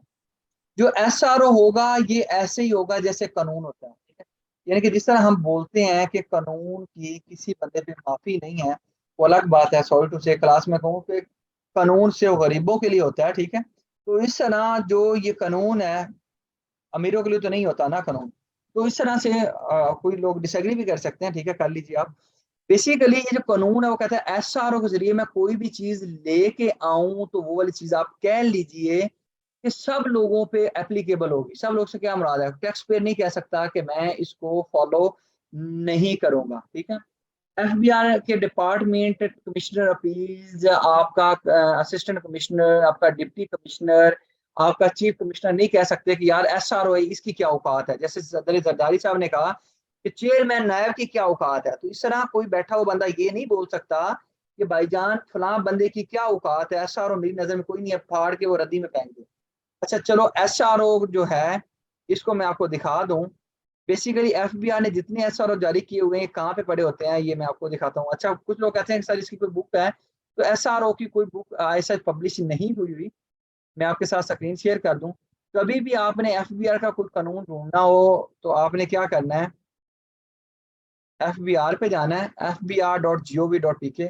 ये मेन वेबसाइट है FBR की, ठीक है। यहाँ पे आप जाने के बाद क्या करेंगे, आपने मेरा भाई ये एक्ट ऑर्डिनेंस रूल्स, अच्छा इंटरेस्टिंगली इसने यहाँ पे हेडिंग तो अलग अलग बना दी है, लेकिन आप क्लिक इस पे करें, इस पे करें, इस पे करें तो ये स्क्रीन ऐसे ही खुलेगी, ठीक है। मतलब वो एक ही स्क्रीन आगे खुलती है। आपको वैसे लग रहा होगा मैं रूल्स पे क्लिक करूंगा सिर्फ रूल्स आएंगे, तो ऐसा नहीं है, ठीक है। हालांकि आने रूल्स चाहिए। लेट्स सपोज मैंने रूल्स पे क्लिक किया, मैं ऐसा और आपको ढूंढ के देने लगा हूँ। मैंने रूल्स पे क्लिक किया तो यहाँ पे आप आ जाइए। अच्छा ये सॉरी,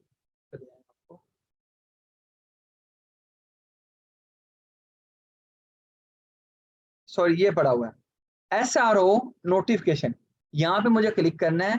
जब मैं क्लिक करूंगा तो ये देखें, इनकम टैक्स के जितने SRO हैं ये पड़े हुए, सेल्स टैक्स के जितने SRO हैं ये पड़े हुए, फेडरल एक्साइज ड्यूटी के जितने SRO ये पड़े हुए। ठीक है, मैं लेट्स वो इनकम टैक्स का SRO को ढूंढना चाहता हूँ, तो मुझे इनकम टैक्स के SROs की हेडिंग पर क्लिक करना है, कर दिया जी क्लिक। ठीक है, यहाँ पे SRO का याद रखिएगा कि लाजमी तौर पे एक नंबर होता है। ठीक है, उसके बाद उसका कोई टाइटल भी होता है, उसकी एक इशू डेट भी होती है। ठीक है, और यहाँ से इसको डाउनलोड करते हैं। मैं फर्स्ट वाले को ओपन करता हूँ। फर्स्ट वाला कब इन्होंने SRO जारी किया है? 3/6/2023 को। ठीक है, 3/6/3 इन्होंने डेट और तरह से लिखी होती है। पहले ये क्या करते हैं, कह लीजिए कि मंथ को लिखते हैं। ठीक है, उसके बाद ये डेट को लिखते हैं और उसके बाद ईयर को लिखते हैं। ये रोड से यहाँ ना जैसे ब्रिज क्रॉस करोगे ना, थोड़ा सा आगे जाओगे तो उसी रोड से उल्टे माशाल्लाह भाई साहब साथ साथ डायरेक्शन में दे रहे हैं लोग को।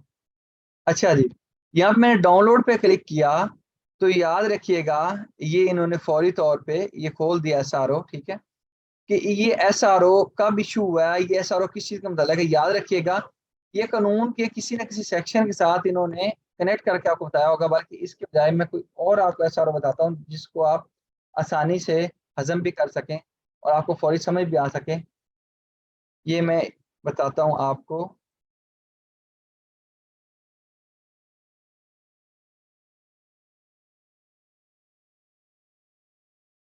ये वाला बता देते हैं नेक्स्ट। अच्छा जी,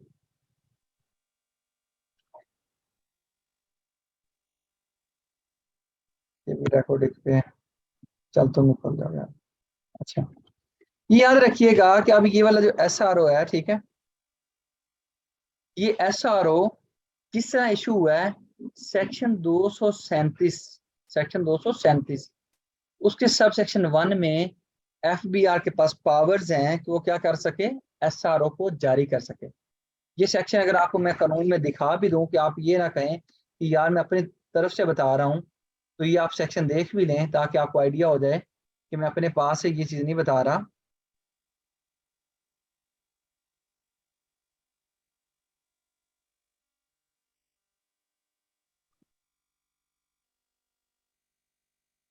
अच्छा, ये देखें, द बोर्ड में by notification the official gazette में make rules for carrying out the purposes for this ordinance.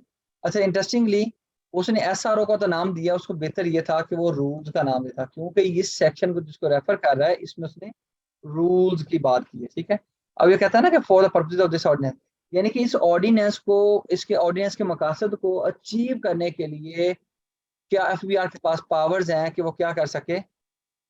Ajit जी आपके पास जरूर लेक्चर आएगा, जरूर लेक्चर आएगा। अच्छा जी, बोर्ड के पास पावर्स हैं कि वो लोग अपने इस कानून को अच्छे तरीके से इम्प्लीमेंट करने के लिए क्या कर सकें, कुछ रूल्स बना सकें। तो फिर उसने अगर ये लिखा है ना, अल्लाह भला करे आपका, कि ये SRO है, SRO के बजाय अगर इसको कहता ना कि ये मैंने रूल्स भेजे हैं, तो ये फिर ज्यादा चीज बेहतर रहती। खैर एनीवेज, अच्छा, तो आपके हर SRO में आपके उसका हवाला होगा कि ये किस सेक्शन में या किस सेक्शन के तहत इशू है। ठीक है, तो SRO को हर बंदे को फॉलो करना मैंडेटरी होता है, ये वाली बात आपको पता चल गई है। ठीक है, अगली बात ये है कि FBR सर्कुलर भी जारी करता है। ठीक है, अच्छा, ये एक चीज बता दूं कि ये जो तीन चीजें हैं इनकी औकात ऐसे ही है जैसे आपके पास आप एक बाइक लेते हैं, उसके अंदर एक टूल किट होती है। ठीक है, टूल किट क्यों दी जाती है कि अगर खुदा ना खास्ता रास्ते में चलते हुए आपको कोई मसला आता है, ठीक है,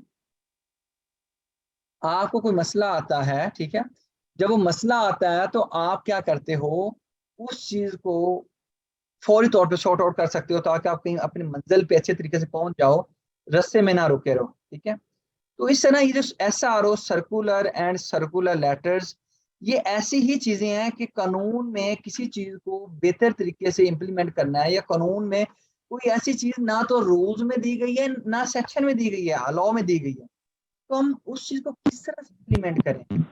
उसके लिए फिर ऑप्शन ये है, हमारे पास ऑप्शन ये बचती है कि हम ऐसा करें कि SRO जारी करके या सर्कुलर जारी करके या सर्कुलर लेटर जारी करके हम उस चीज को क्लियर कर लें, उस चीज को इम्प्लीमेंट कर लें।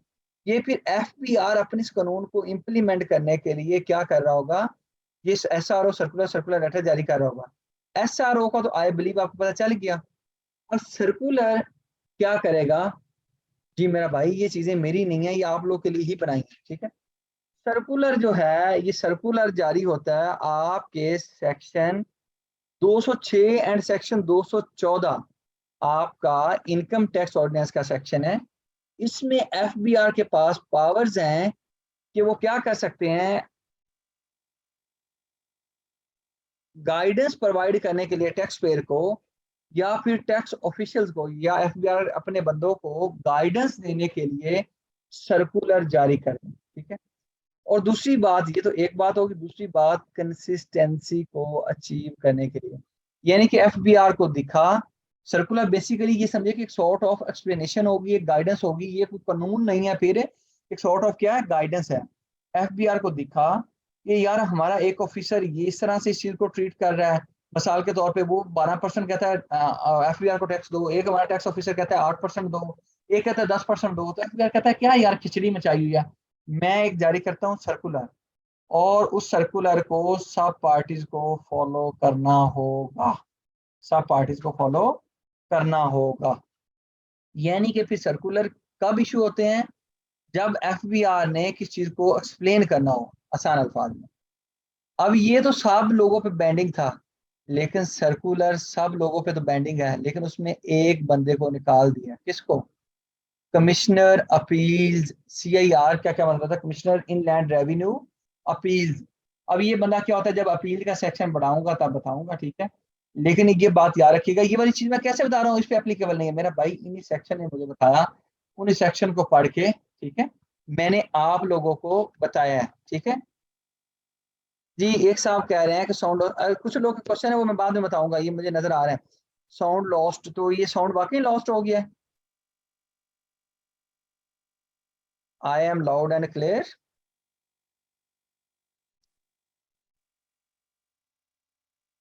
जी मेरा ख्याल है कि नहीं, जिन लोगों का साउंड का मसला है उनकी तरफ उनके नेटवर्क का इशू होगा, ठीक है। अच्छा जी, फिर तीसरे नंबर पे FBR जारी करता है सर्कुलर लेटर्स, या फिर कहते हैं गाइडेंस टू टैक्स अथॉरिटी, ये और लगाओ, दोनों में से एक चीज, उसको कोई भी नाम दे सकता है। अभी what is this circular letter, क्या है, circular letters are issued to assist, to guide, to instruct, यानी कि FBR या असिस्ट कर रहा होगा या गाइड कर रहा होगा या इंस्ट्रक्ट कर रहा होगा, ठीक है। अब इधर तो सर्कुलर लेटर ये टैक्स पेयर के लिए भी हो सकता है और अपनी उनकी एडमिनिस्ट्रेशन के लिए भी हो सकता है, लेकिन ये सर्कुलर लेटर्स हैं, ये लाजमी तौर पे ये सिर्फ सिर्फ इशू किए जा सकते हैं अपने सबऑर्डिनेट को गाइड करने के लिए।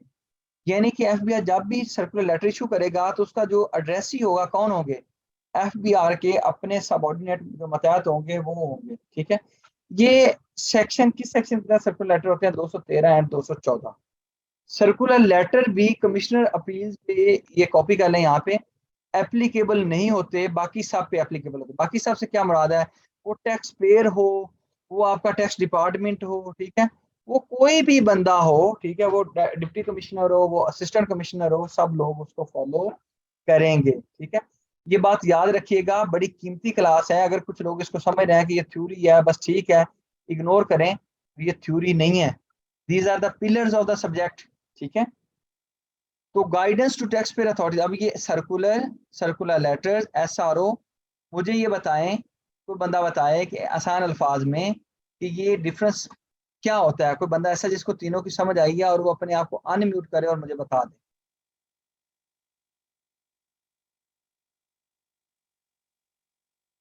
कोई बताना पसंद करेगा। मैं सर ट्राई करूं।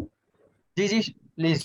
हाँ, ये तीन तरह की चीजें आपने बताई हैं। एक तो स्टैट्यूटरी रेगुलेशन ऑर्डर्स आपने बताए हैं कि ये जो ओरिजिनल ऑर्डिनेंस है, इनकम हम्म। टैक्स ऑर्डिनेंस, उसके अंदर एक प्रोविजन एग्जिस्ट करती है कि जहाँ कोई वर्डिंग ऐसी है एज में बी प्रोवाइडेड, तो उसको एक्सप्लेन सब्सिक्वेंट जैसे जैसे सर्कमस्टांसेस या डेट्स या ड्यूरेशन या इश्यूज आते रहेंगे, उसकी एक्सप्लेनेशन SRO के थ्रू होती रहेगी और ये सब के ऊपर बाइंडिंग है। इन अदर वर्ड्स, ये clarification of the original ordinance या रूल्स का है किसी हद तक।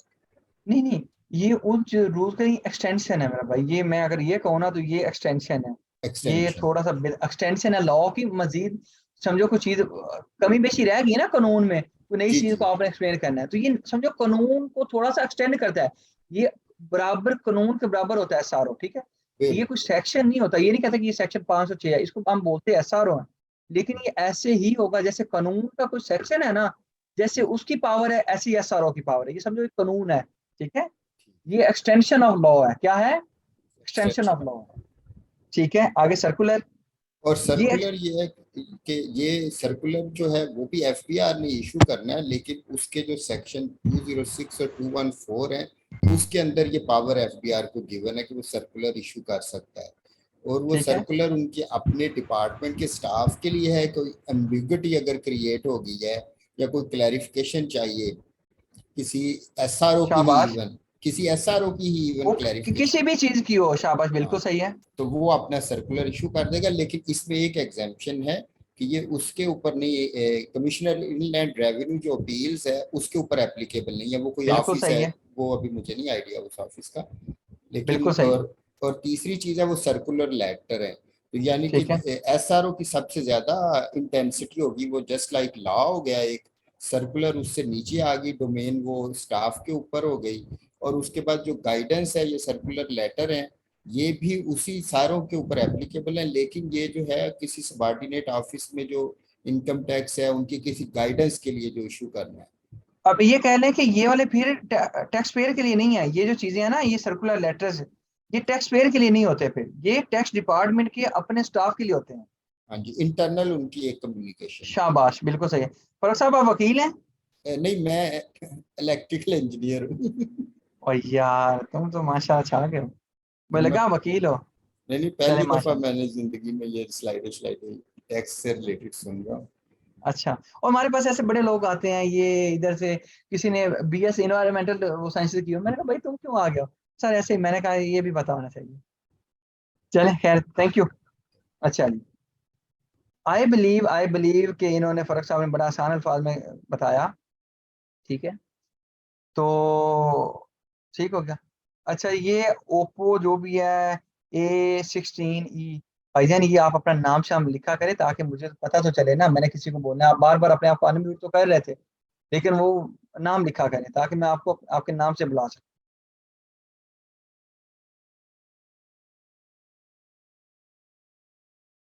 और यार यहाँ पे उमर शफीक साहब, मैंने कोई अकाउंटिंग नहीं बढ़ानी है, आप तो IS 12 international auditing standard accounting standard ले आए हैं, डेफर टैक्स वाला, तो वो मैं नहीं बढ़ाऊंगा यहाँ पे, ये टैक्स का कोर्स। यार आप डेफर टैक्स की जो बात कर रहे हैं ना, वो वाली चीज यहाँ पे मैंने नहीं करवानी, मैं आपको कहूँ। और आप जो अकाउंटिंग स्टैंडर्ड कह रहे हैं, तो वो तो भाई जाहिर सी बात है, ये तो अकाउंट्स का सब्जेक्ट ही मैं अभी नहीं करवा रहा, ठीक है। अच्छा जी,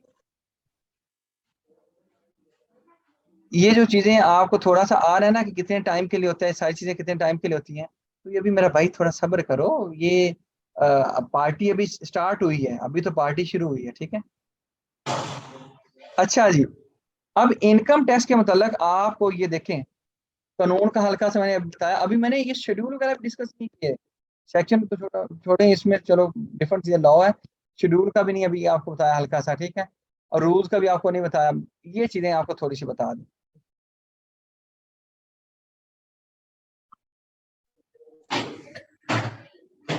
सर जी, अच्छा दिस इज मुबीन खान। आगे चलें मेरा ख्याल है डिस्कशन से। जी जी, आगे बढ़ रहे हैं, बिल्कुल बढ़ रहे हैं, बढ़ रहे हैं। अच्छा जी, उसके बाद हम आते हैं सेल्स टैक्स पे, ठीक है। इनकम टैक्स के बाद सेल्स टैक्स है। सेल्स टैक्स दो तरह का होता है, एक होता है गुड्स पे और एक होता है सर्विसेज पे। अब इसी स्लाइड पे इन दोनों चीजों को एक्सप्लेन करना मुश्किल था, तो मैंने गुड्स को समझे कि इसके आगे मैंने एक और पौधा लगा दिया और इसके आगे पौधा लगा दिया और इनको अलग अलग स्लाइड पे ले दिया, ठीक है। इसकी एक्सटेंशन जो है गुड्स वाले की यहाँ पे आया, ठीक है।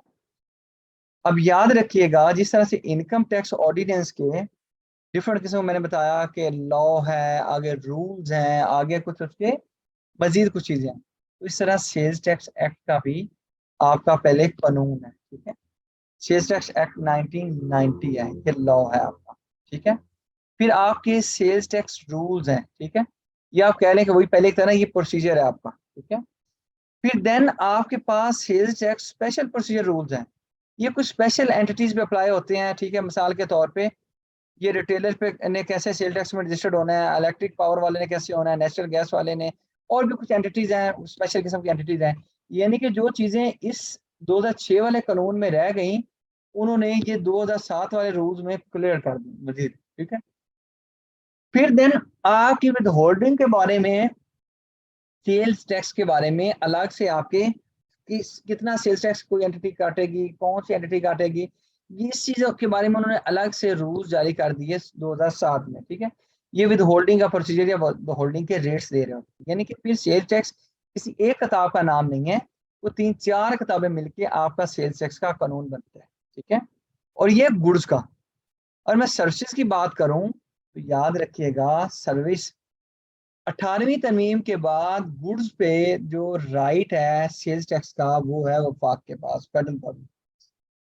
लेकिन आपका जो सर्विसेज है, मिसाल के तौर पे लॉयर्स, अकाउंटेंट्स, होटल्स, हॉस्पिटल्स, ये जो सारे अदारे हैं, इन पे जो सर्विसेज पे सेल टैक्स लेने का हक है, वो है आपके सूबे का। मिसाल के तौर पे एक वकील साहब पंजाब में बैठे हुए, वैसे वकील तो टैक्स वैक्स कोई नहीं देते, अच्छा हो सकता है कोई अच्छे देते भी हो, मेरे जैसे अच्छे भी हो। तो अगर कोई बंदा पंजाब में बैठा हुआ है, वो वकालत की सर्विस दे रहा है, तो कानूनी तौर पे उसको पंजाब रेवेन्यू अथॉरिटी के साथ रजिस्टर्ड होना चाहिए। पंजाब में क्या अथॉरिटी है, PRA, ठीक है, इसके साथ रजिस्टर करवाए और सेल टैक्स ऑन सर्विस दे। और सेल टैक्स ऑन सर्विस अपनी जेब से नहीं देना, क्लाइंट से लेना, गवर्नमेंट को जमा करवा देना है। सिंध में अगर वो बंदा बैठा हुआ है, SRB Sindh revenue board, KPK में बैठा हुआ है तो KPRA, KPK revenue authority, Balochistan में बैठा हुआ तो BRA, ये अथॉरिटीज हैं। जिस तरह आपको तो FBR जैसे पता है, इस तरह सूबों में सेल टैक्स ऑन सब्सिडी लेने के लिए ये अथॉरिटीज बनी हुई है। लेकिन अगर वफाक की बात करें तो वफाक के लिए क्या है,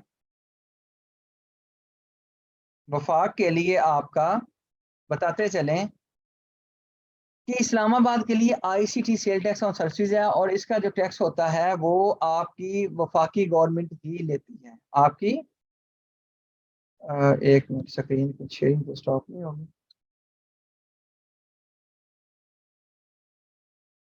just wait a while.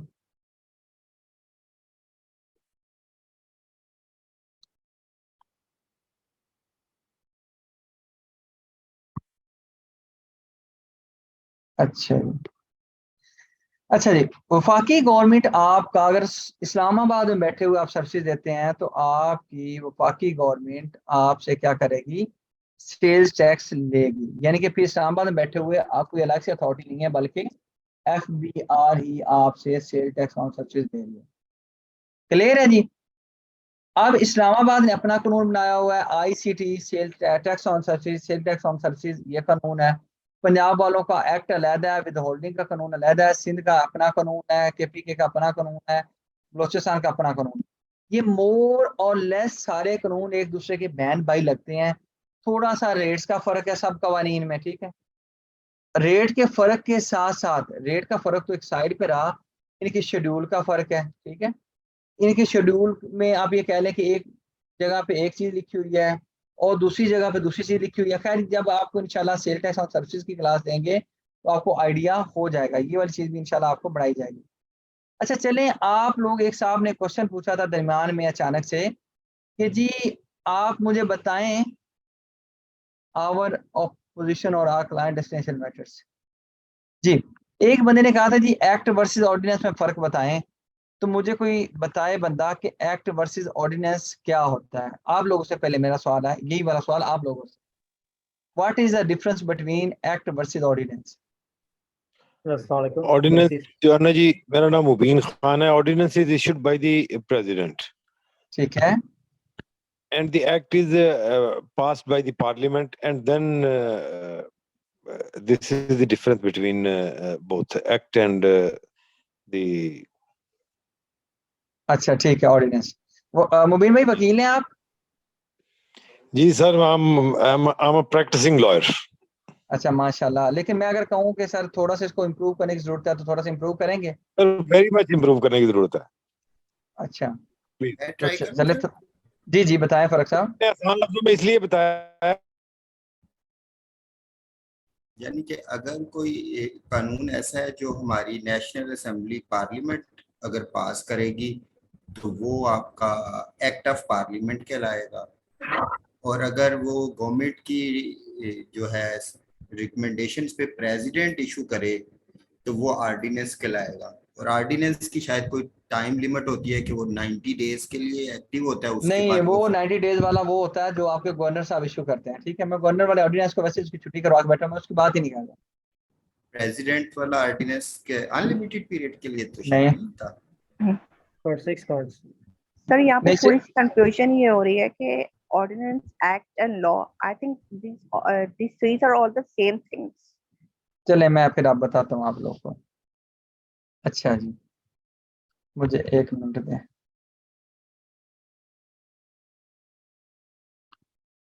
Give me a minute so that I shall share screen.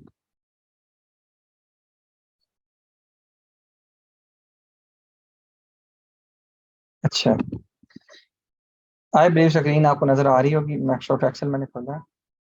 आपका जो एक्ट या लॉ है ना, ये एक ही चीज है, इसमें देयर इज नो डिफरेंस, ठीक है। ये एक्ट या लॉ किसको बोलते हैं? बेसिकली आप मजलिस शूरा जो पार्लियामेंट है, अब मैं पार्लियामेंट या मजलिस शूरा कह लें, ठीक है। इसके 3 कंपोनेंट्स हैं, आप लोग में से बेहतर जानते हैं।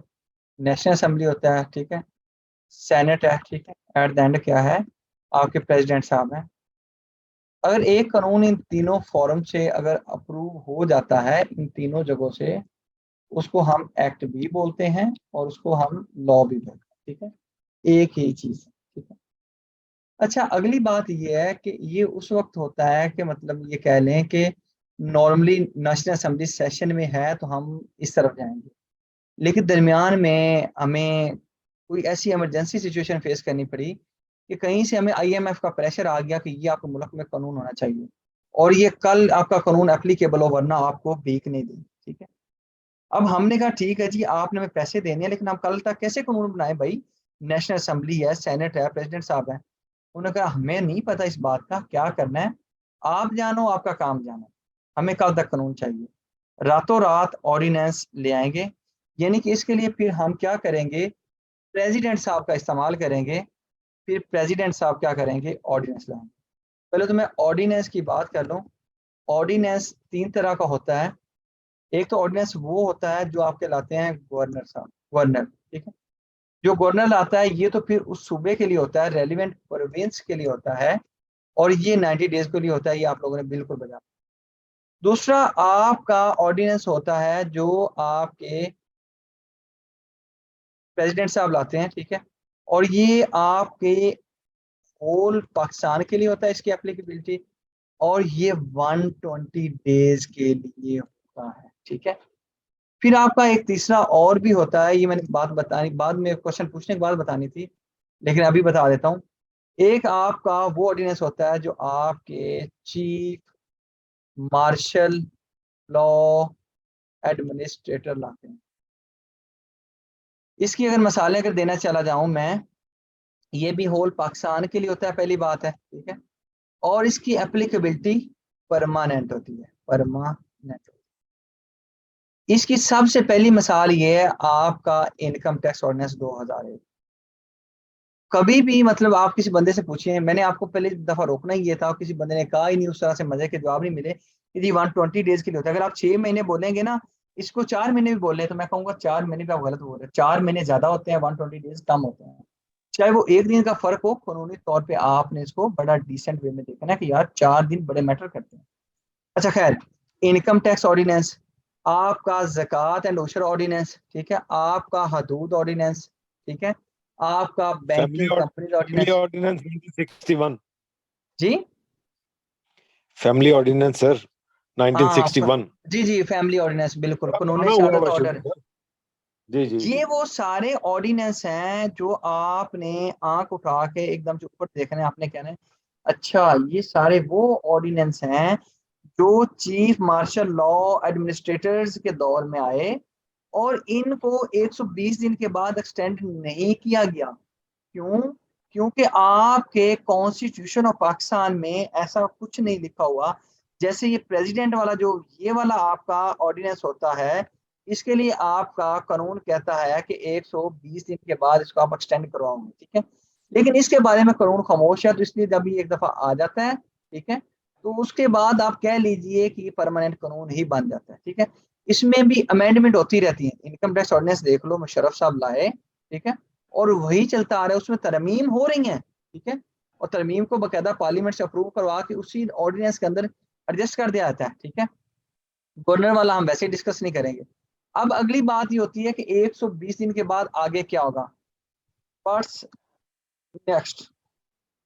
120 दिन के बाद सिनेरियो 1 ये हो सकता है कि उसको नेशनल असेंबली एंड सेनेट से आप अप्रूव करवा लें। जब अप्रूव करवा लिया 120 दिन के बाद, तो ये फिर अगेन एक्ट या लॉ बन गया, ठीक है। क्यों? क्योंकि प्रेसिडेंट साहब इसको पहले अप्रूव कर चुके हैं, यानी कि 3 जगहों से अप्रूव होता है तो आपका एक्ट या लॉ बनता है, क्योंकि प्रेसिडेंट साहब अप्रूव कर चुके हैं। अब इसको नेशनल असेंबली सेनेट से अप्रूव करवाया तो ये आपका लॉ बन गया, ठीक है, ये एक्ट बन गया। दूसरी बात यह है कि 120 दिन के बाद इसको नेशनल असेंबली क्या करे, नेशनल असेंबली में extend it for further 120 days, यानी कि नेशनल असेंबली मजीद इसको 120 दिन के लिए मजीद 120 दिन के लिए एक्सटेंड कर दे। यानी कि कभी भी जो प्रेसिडेंट वाला कानून है, ये ऑर्डिनेंस जो होता है 140 दिन से ज्यादा नहीं हो सकता, ठीक है। फिर तीसरी ऑप्शन क्या है कि इसको 120 दिन के बाद लैप्स होने दिया जाए, ठीक है। ये 3 सिनेरियो हो सकते हैं, ठीक है। एक्ट क्या है ये आपको पता चल गया, ऑर्डिनेंस क्या है ये आपको पता चल गया, ठीक है। लेकिन अभी इस चीज को थोड़ा सा हम जाके इस स्लाइड से डिस्कस करते हैं दोबारा। याद रखिएगा, जब भी नेशनल असेंबली इन सेशन होगी, ठीक है, तो आपका मनी बिल, जिसको हम कहते हैं फाइनेंस बिल, जिसको हम कहते हैं ये माली बिल, ये जो टैक्स के मुतालिक बिल होता है, इसको रेज करने का, इसको स्टार्ट करने की जो पावर्स हैं, ठीक है, वो किसके पास पावर्स हैं? आपकी नेशनल असेंबली के पास पावर्स हैं।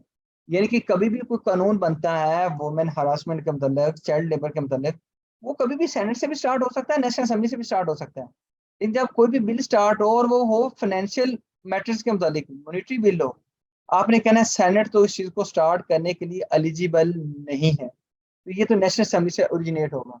नेशनल असेंबली से ओरिजिनेट होने के बाद ये सेनेट को मनी बिल खाना पूरी के लिए सिर्फ रिकमेंडेशन के लिए भेजा जाता है। जब खाना पूरी आप लोग करवा लेते हैं, सेनेट से रिकमेंडेशन ले लेते हैं, तो उसके बाद रिकमेंडेशन के बाद, रिकमेंडेशन का क्या मतलब है, उसको नेशनल असेंबली फॉलो करे या ना करे, बस रिकमेंडेशन ली, उसके बाद प्रेसिडेंट से आपने फाइनेंस बिल को अप्रूव करवाना है और आपका वो कानून बन जाता है, ठीक है। लेकिन अगर वो मनी बिल के अलावा कोई भी ऑल अदर बिल है, वो सेनेट से भी स्टार्ट हो सकता है, नेशनल असेंबली से स्टार्ट हो सकता है। सेनेट से स्टार्ट हुआ तो नेशनल असेंबली में जाएगा, नेशनल असेंबली से स्टार्ट हुआ सेनेट में जाएगा। इन दोनों हाउसेस से, दोनों फॉर्म से अप्रूव होने के बाद वो प्रेसिडेंट के पास जाएगा। प्रेसिडेंट से अप्रूवल के बाद, वो असेंट के बाद, वो एक्ट या लॉ बन जाता है। या फिर प्रेसिडेंट साहब इसको, ये वाली बात तो मैं समझता हूँ कि रिजेक्ट करने वाली पावर उसके पास नहीं है। थोड़ा सा कॉन्स्टिट्यूशन में मैंने देखा था तो नजर आ रहा था, तो मैंने छाप दिया, ठीक है। लेकिन खैर दूसरी पावर्स हैं, जैसे अभी वो उन्होंने जो सुप्रीम कोर्ट का प्रोसीजर बिल अभी चल रहा है, ठीक है, सुप्रीम कोर्ट का एक प्रोसीजर बिल चल रहा है, उसके मतलब प्रेसिडेंट साहब ने कहा इसको ज्वाइंट सिटिंग के लिए वापस रिकंसिडरेशन के लिए भेजो। प्रेसिडेंट साहब क्या कर सकते हैं, या असेंट दे दें या फिर ज्वाइंट सिटिंग के लिए वापस भेज दें, ठीक है, ये हो सकता है। अब ये तो था जब नेशनल असेंबली सेशन में थी, जब नेशनल असेंबली सेशन में नहीं है तो प्रेसिडेंट साहब के पास पावर्स हैं, उसको ऑर्डिनेंस बनाए, और उसके बाद ऑर्डिनेंस वाली बात आपने पढ़ ली हुई है, 120 दिन और सारी स्टोरी आपको पता है। अच्छा जी, ठीक है, क्लियर है मेरा भाई? अच्छा जी, ठीक है, थैंक यू, थैंक यू।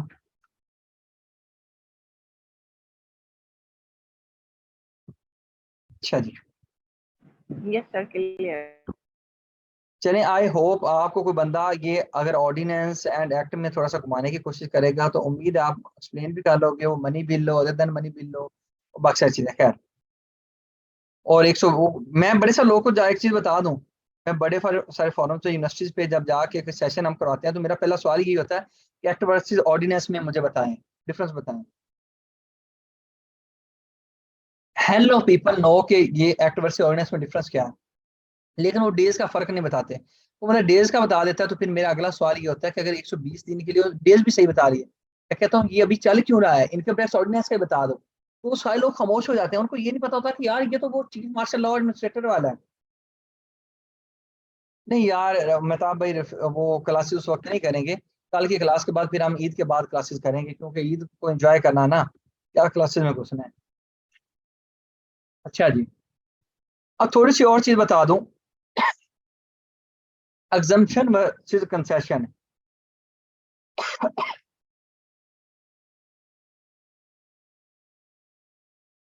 अच्छा जी, अच्छा मुझे एक चीज बताएं, मुझे ऐसा लग रहा है कि ये वाली क्लास मेरे पास तो काफी सारी चीजें हैं, अभी तो मैंने ये आगे चीजें लेके जानी है। मैं आपको बल्कि हाँ बल्कि 2 स्लाइड रह गई हैं, वो अलग थी। अच्छा, एग्जम्पशन वर्सेस कंसेशन। एग्जम्पशंस क्या है कि इनकम टैक्स ऑर्डिनेंस में ये जब भी सेक्शन का वर्ड आ रहा हो तो आपने फौरी तौर पे कान खड़े करके कहना है कि अच्छा ये इनकम टैक्स ऑर्डिनेंस की बात हो रही है। एग्जेम्पशन का क्या मतलब है कि कुछ ऐसी इनकम्स हैं जिन पे टैक्स नहीं देना, ठीक है। उसके लिए सेक्शन कौन सा है, इनकम टैक्स ऑर्डिनेंस का सेक्शन 41 से लेके 51 एंड फिर सेक्शन 102, यानी कि कोई 13 सेक्शन है जो आपको बताते हैं कि आपने अपनी इनकम पे टैक्स देना ही नहीं है, ठीक है। ये सिर्फ पूरे कानून में जहां पे सेक्शन थे वो मैंने उठा के यहाँ पे लिख दिया। फिर आपका जो सेकंड शेड्यूल है इनकम टैक्स ऑर्डिनेंस का, वो आपकी कुछ एग्जेम्पशंस के बारे में बात करता है। सेकंड शेड्यूल का भी पार्ट 1, लेकिन ये ऐसे मजा नहीं आएगा, मुझे खोल के आपको ऑर्डिनेंस दिखाना है ताकि आपको थोड़ी सी क्लैरिटी हो जाए कि यार इस तरह से।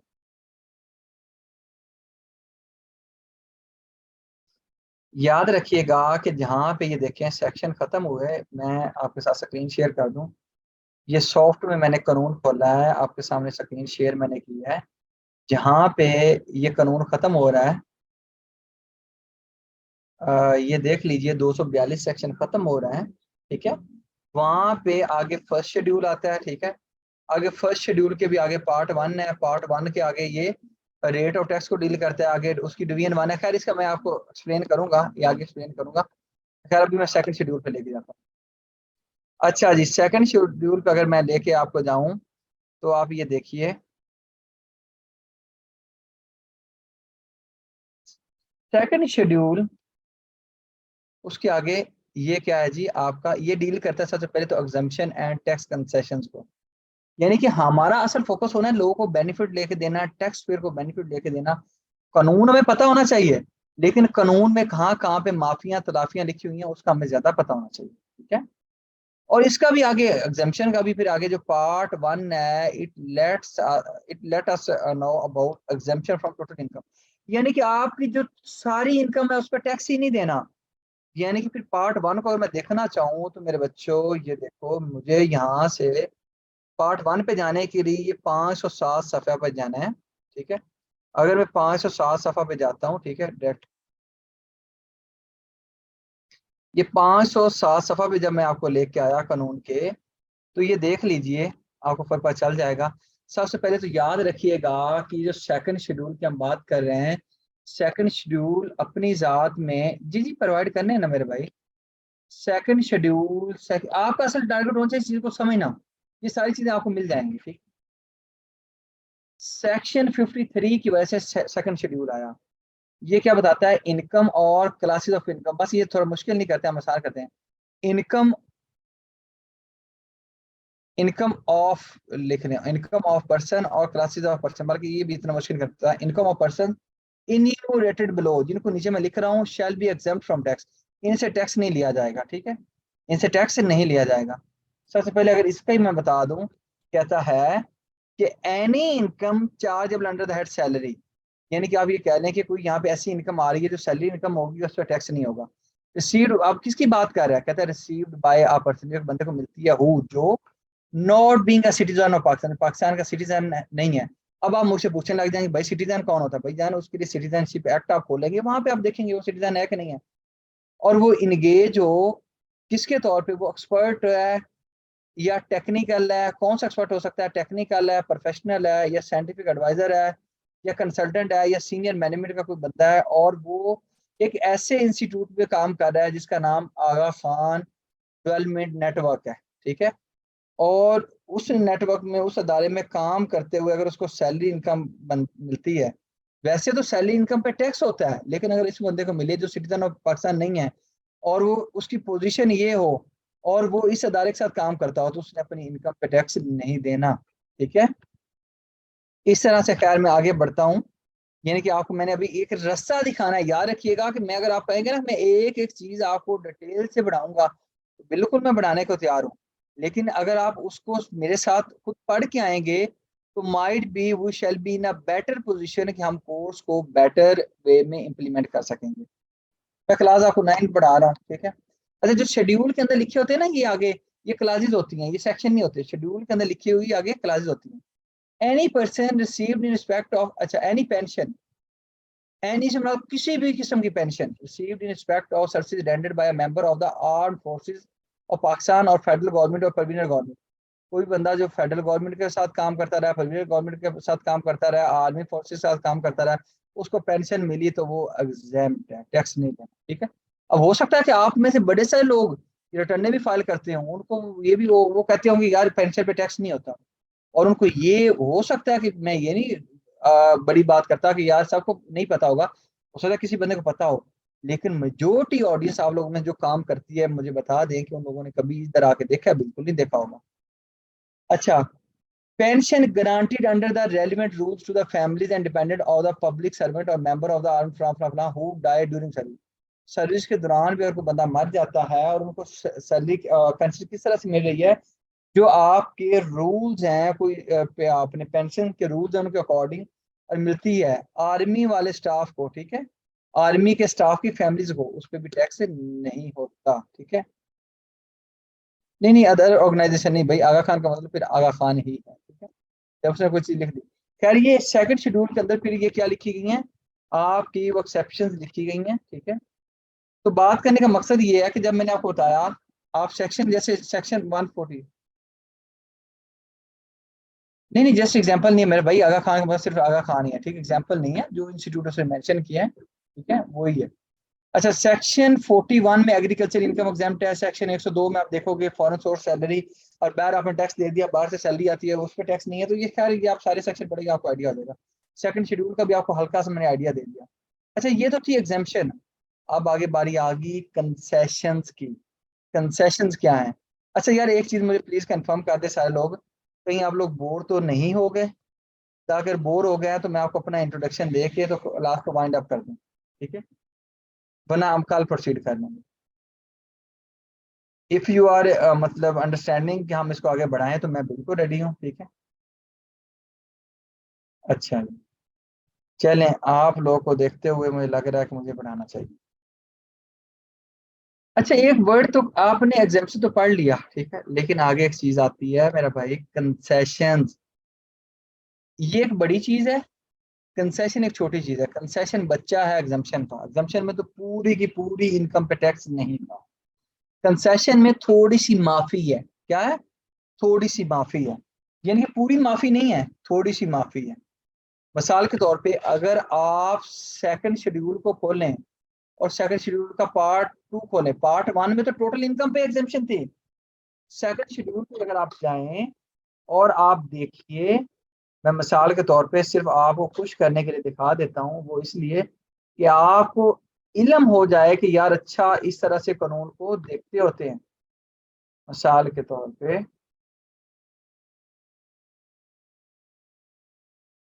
क्या हो गया,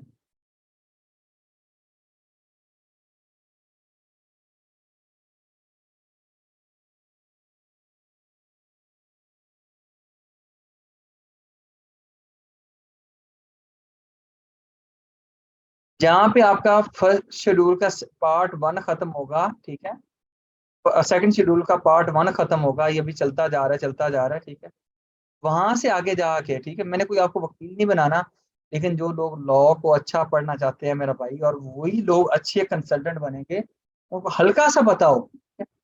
अब यही सेकंड शेड्यूल के आगे जाके पार्ट 2 में जाके रिडक्शन इन टैक्स रेट, यानी कि इस शेड्यूल में जाके फिर उन लोगों की बात कर रहा होगा जिन पे पूरा टैक्स तो माफ नहीं है लेकिन थोड़ी सी टैक्स की माफी है। मिसाल के तौर पे वो कहेगा अच्छा फलां कंपनी जो सोलर पैनल वाली है उसने 100% टैक्स नहीं देना, और बाकी सारे लोग अगर 29% देते हैं तो वो 12% दे दे। मैं मिसाल दे रहा हूँ, जस्ट कोटिंग एन एग्जाम्पल, क्योंकि हमें किल्लत है यहाँ पे एनर्जी की।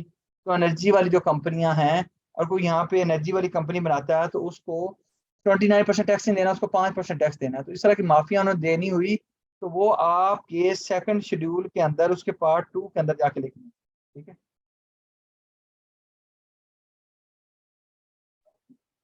ये आपको इंशाल्लाह तो ये साहब बिल्कुल बताएंगे, मेडिकल हाउस ऑन सैलरी। बिल्कुल सही है उजैर साहब, बिल्कुल बजा फरमाया आपने। अच्छा, रिडक्शन इन टैक्स रेट्स के बारे में सेकंड शेड्यूल के पार्ट 2 में लिखा हुआ है, ठीक है। फिर आपकी टैक्स लाइबिलिटी के बारे में, रेट्स की बात नहीं कर रहा, आपकी लाइबिलिटी, यानी कि अगर आपकी वो कहता है मिसाल के तौर पर कहता है टीचर की जो लाइबिलिटी है, मेरे भाई वो एसआरओ के जरिए है तो इस भाई एग्जाम की थी, ठीक है। अच्छा, आपका वो बोलता है, वो कहता है कि भाईजान कुछ लोगों की लाइबिलिटीज मैं रिडक्ट कर रहा हूँ, कम कर रहा हूँ, ठीक है, कम मैं लाइबिलिटीज दूंगा। मिसाल के तौर पे वो कहता है जो टीचर होगा उसको उसकी पहले टैक्स लाइबिलिटी बनाओ, अगर उसका ₹1,00,000 टैक्स पेबल आता है तो 25% यानी कि 25,000 की माफी दे दो। अब ये जब लाइबिलिटी पे बेस करके वो बोलेगा कि मैंने किसी की लाइबिलिटी कम करनी है, तो वो बात कहाँ पे लिखी होगी? आपके इनकम टैक्स ऑर्डिनेंस में आपको उसने कुछ सेक्शन बताए, कौन कौन सेक्शन उसने बताया? उसने कहा सेक्शन 4 सब सेक्शन 3 सेक्शन 103 और सेकंड शेड्यूल का पार्ट 3, ठीक है। फिर कुछ ऐसी चीजें हैं जो किसी कंपनी में लगती नहीं। मिसाल के तौर पे वो कहता है जो रियल एस्टेट की कंपनियां हैं, मैं जस्ट कोटिंग एन एग्जांपल, या फलां सोलर की कंपनियां हैं, उन्होंने मिनिमम टैक्स नहीं देना। किसी कंपनी को खुल के अपनों को नवाजने के लिए खुल के अगर माफी तलाफी देनी हो तो फिर उस चीज को इनकम टैक्स ऑर्डिनेंस के सेकंड शेड्यूल के पार्ट 4 में उस कंपनी का नाम लिख दिया था। नाम में लिखा था, क्या लिख दिया था? फलां सेक्टर की कंपनियां, वो सारी कंपनी जो सोलर पैनल का काम करेगी, वो सारी कंपनी जो बिजली बनाती हैं, उनके लिए टैक्स की माफी है। क्योंकि सीधा नाम लिखे तो फिर तो थोड़ी सी बू आ जाएगी ना कि यार ये देखो ये तो इस कंपनी के लिए सीधी सीधी बात कर रहे हैं, ठीक है। अच्छा, यहाँ पे अब एक सवाल पैदा होता है कि आप लोग सोचेंगे यार ये एग्जम्पशन एंड कंसेशन अलग अलग क्यों, मतलब क्या वजह है, इकट्ठा लिख देता कहीं पे, क्या वजह बनी? याद रखिएगा, उसने बोला, कहता है कि फेडरल गवर्नमेंट के पास पावर्स है और फेडरल गवर्नमेंट ने ये पावर उठा के डेलीगेटेड लेजिस्लेशन के जरिए एफबीआर के मुंह पे मारी हुई है, ठीक है। उनके पास पावर्स हैं स्पेसिफिक रीजन, यानी कि कुछ खास हालात को कैटर करने के लिए एफबीआर एसआरओ जारी करेगा और उसके जरिए क्या करेगा? ऐड, ओमिट या मॉडिफाई करेगा किस चीज को? आपके जो सेकंड शेड्यूल है, ठीक है, सेकंड शेड्यूल क्यों आया? सेकंड शेड्यूल आया सेक्शन 53, उसके सब सेक्शन 2 में लिखा हुआ है FBR has the power, FBR के पास पावर्स हैं कि वो सेकंड शेड्यूल में कभी भी क्या कर सके? ऐड, ओमिट या मॉडिफाई कर सके किसी भी क्लास को। यानी कि FBR has the powers to amend the second schedule as per section 53 sub section 2। बात ये समझ लगी? यानी कि एसआरओ को जारी करते हुए आपका एफबीआर सेक्शन, आपका जो सेकंड शेड्यूल है उसमें कभी भी तरमीम करता है। ये पावर कहाँ पे दी गई है एफबीआर के पास? सेक्शन 53 सब सेक्शन 2, ठीक है। आपके एफबीआर के पास पावर्स हैं, ठीक है, वो एक एसआरओ जारी करें। एसआरओ जारी कैसे करेंगे? आप सेक्शन 53 सब सेक्शन 2 में पावर दी गई हैं और वो सेकंड शेड्यूल के अंदर ये वाली करामात कर दी। भाई क्लियर हुई है बात? जब आपका एसआरओ आपकी फेडरल गवर्नमेंट जारी कर देती है, ठीक है, तो वो हर साल के एंड पे नेशनल असेंबली के सामने रखा जाता है, क्योंकि नेशनल असेंबली ने क्यों पावर्स दी हैं किसको? आपके एफबीआर को। ताकि उनसे वो ओके करवा लिया जाए, असेंट ले ली जाए, उनकी अप्रूवल ले ली जाए। किसकी? आपके FBR की, नेशनल असेंबली की, क्योंकि नेशनल असेंबली ने ही तो पावर दी है। ठीक है भाई, ये रिकॉर्डिंग में देख लेना, मैंने कुछ 4 दफा एक्सप्लेन किया है। ठीक है, ये नेशनल असेंबली के सामने आपका SRO प्लेस किया जाएगा। क्यों? इसकी वजह ये है ताकि फेडरल गवर्नमेंट से इसकी अप्रूवल ले ली जाए। आपका जो भी आपका SRO आता है वो 1 साल के लिए होता है। ये 2015 में इन्होंने लिख दिया, 2015 में डिफाइन कर दिया कि जो भी SRO आएगा वो 1 साल के लिए होगा। 1 साल के बाद आपका SRO ऑटोमेटिकली डिस्काउंट हो जाता है। ठीक है, अगर आपको फिर भी उस SRO को चलाना है तो आप उसको नेशनल असेंबली के सामने अगले साल जाके दोबारा से प्लेस करें, दोबारा से नेशनल असेंबली से उसकी अप्रूवल लें। ठीक है, दोबारा से नेशनल असेंबली से उसकी अप्रूवल लीजिए। ठीक है, क्लियर है?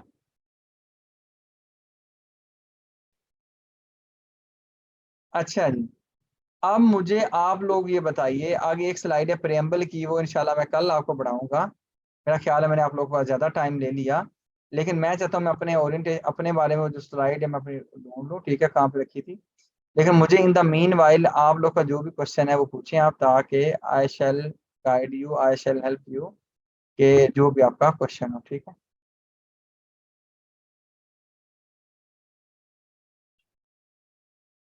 जी, अपने आप को अनम्यूट कीजिए, क्वेश्चन पूछिए। आई शैल ट्राई माई बेस्ट के जितना को मुझे पता हुआ कोशिश करूंगा। अच्छा जी जी सर भाई, आपकी आवाज नहीं आ रही सही तरह से। सर सॉरी, मेरा एक क्वेश्चन है कि जो आपने ऑर्डिनेंस का बताया है कि 90 डेज का जो टाइम है वो गवर्नर के पास होता है, 120 डेज का प्रेसिडेंट के पास होता है, तो तो मतलब लॉ तो सेम ही होता है, तो फिर टाइम्स का डिफरेंस क्यों है, मतलब डेज का डिफरेंस क्यों है? ये आपके कॉन्स्टिट्यूशन में चीज़ें डिफाइन की गई हैं। ठीक है, अब अगर मैं अनफॉर्चुनेटली वो उसका कॉन्स्टिट्यूशन का वकील होता तो बिल्कुल आपको ज़रूर कुछ रहनुमाई करता, क्योंकि मैं थोड़ा सा टैक्स का वकील हूँ। ठीक है, तो मुझे टैक्स की चीज़ों का थोड़ा सा पता है। ठीक है, तो ये तो मैं आपको बता सकता हूँ, लेकिन बाकी चीज़ों को ऐसे मैं आपको गलत क्यों गाइड करूँ? If I don't know I think, तो मैं जो गलत गाइड नहीं करूँ। चले, ओके ठीक है, थैंक यू। हाँ जी, मोहम्मद इदरीस है सर। एक मिनट। अच्छा, एक चीज ये कि एक टाइम में 2 लोग सवाल नहीं पूछेंगे, एक टाइम में एक बंदा सवाल पूछे। ठीक है, और इसके लिए पहले आप क्वेश्चन हैंड रेज करें, और अभी पूछेंगे क्वेश्चन मुबीन साहब, बाकी ये लोग मेरा हैंड। क्वेश्चन जी जी मुबीन भाई। मेरा क्वेश्चन ये है जी कि ये जो कोर्स हम पढ़ना है 4 महीने के लिए, इसीलिए if you will advise some sort of books कि भाई ये इनकम टैक्स ऑर्डिनेंस पढ़ें, सेल्स टैक्स का पढ़ें, और दूसरा जो है वो इससे रिलेटेड कि वो that will be benefited to us, to everyone के जो आपने लेक्चर पढ़ा दिया है या नेक्स्ट आपने पढ़ाना है उसमें कुछ हम पढ़ेंगे तो वो दैट विल बी बेनिफिटेड। आपके ना पोर्टल के ऊपर ना जितनी रेलिवेंट आपके नोट्स होंगे ना, या जितना रेलिवेंट लॉ होगा आपका वहां पे अटैच करवा देंगे। ठीक है, मेरी एक बुरी ठीक हो। आदत ये है कि मैं बेयर लॉ से बनाता हूँ एक चीज। ठीक है, कानून, असल कानून से बनाता हूँ। ठीक है, दूसरी ठीक। चीज ये है कि आपको अगर मैं किताबें बता दूं ना, माशाल्लाह से, मतलब मुझे बड़ी खुशी हुई, आई एक्साइटेड टू नो कि आपने कहा कि मैं पढ़ना चाहता हूँ। लेकिन मैंने पास्ट में नोटिस किया है कि जो लोग चंद क्लासेस में बड़े एक्साइटेड होते हैं, ऐसा ऐसा उनकी बेगम कभी उनको क्लास नहीं लेने देती, कभी उनके बच्चों का उन्होंने सामान लेना होता है, फिर वो रिकॉर्डिंग पे आ जाते हैं, और इवन कि वो बहुत कम हो जाते हैं। ठीक है, तो आप लोगों ने वो लोग ज्यादा सीखेंगे जो लोग लाइव रहेंगे। ठीक है, तो मतलब ये कि किताबें बताने को मैं आपको 1000 किताब बता दूंगा, और लोग क्लास नहीं सुन के आते हैं, मुझे इस चीज की हैरानगी होती है। और मैं अभी पता है क्लास क्यों नहीं कर रहा, ईद के बाद क्यों रखी है, फिर कहते हैं सर जी रमजान था, सर मैंने इफ्तारी की, मैं लेट गया, मैं लेटा था और मुझे पता नहीं चला, मैं सो गया। ठीक है, तो नहीं, वो ऐसा नहीं चीज, है sir, you will feel the difference. चले इंशाल्लाह इंशाल्लाह, होपफुली होपफुली। ठीक है जी, मैं किताबें आपको सजेस्ट कर दूंगा। Thank you very thank you thank you sir. जी। अदरीश भाई, अच्छा सर, ये मैंने पता करना था कि आपने एग्जामिशन का बताया है कि कुछ जो है ना सेक्टर में जो है, जिस तरह आर्मी के कुछ लोगों पे टैक्स जो है एग्जेम्प्ट होता है। तो मुझे ये बताइएगा कि कुछ प्रोविडेंट फंड और ग्रेजुएटी फंड होते हैं कंपनीज के, उन पे टैक्स एग्जेम्प्ट होता है, तो वो कैसे किस क्लॉज के जरिए वो करवा रहे होते हैं exempt? सारा एक ही दिन पढ़ना है अदरीश भाई, सारा एक ही दिन पढ़ लोगे, रहा नहीं जाता है। बताऊंगा सारी चीजें, ठीक है। ठीक हो जो चीजें बताई हैं बस यहीं तक रहें, ठीक है। आपको अल्लाह के हुक्म से जितनी थोड़ी सी मुझे पता है, जो नहीं आती होगी खुला कहूंगा भाई ये गलत चीज मैंने अभी वो एक मोहतरमा मैंने क्वेश्चन पूछा, मैं क्यों कहता है यार ऐसा है या वैसा है, मुझे बिल्कुल स्ट्रेट फॉरवर्ड बोलना है कि भाई ये ऐसे है, ठीक है। और इंशाल्लाह आप इस चीज को एंजॉय करेंगे, आई एश्योर यू। अच्छा जी, और किसी का क्वेश्चन है?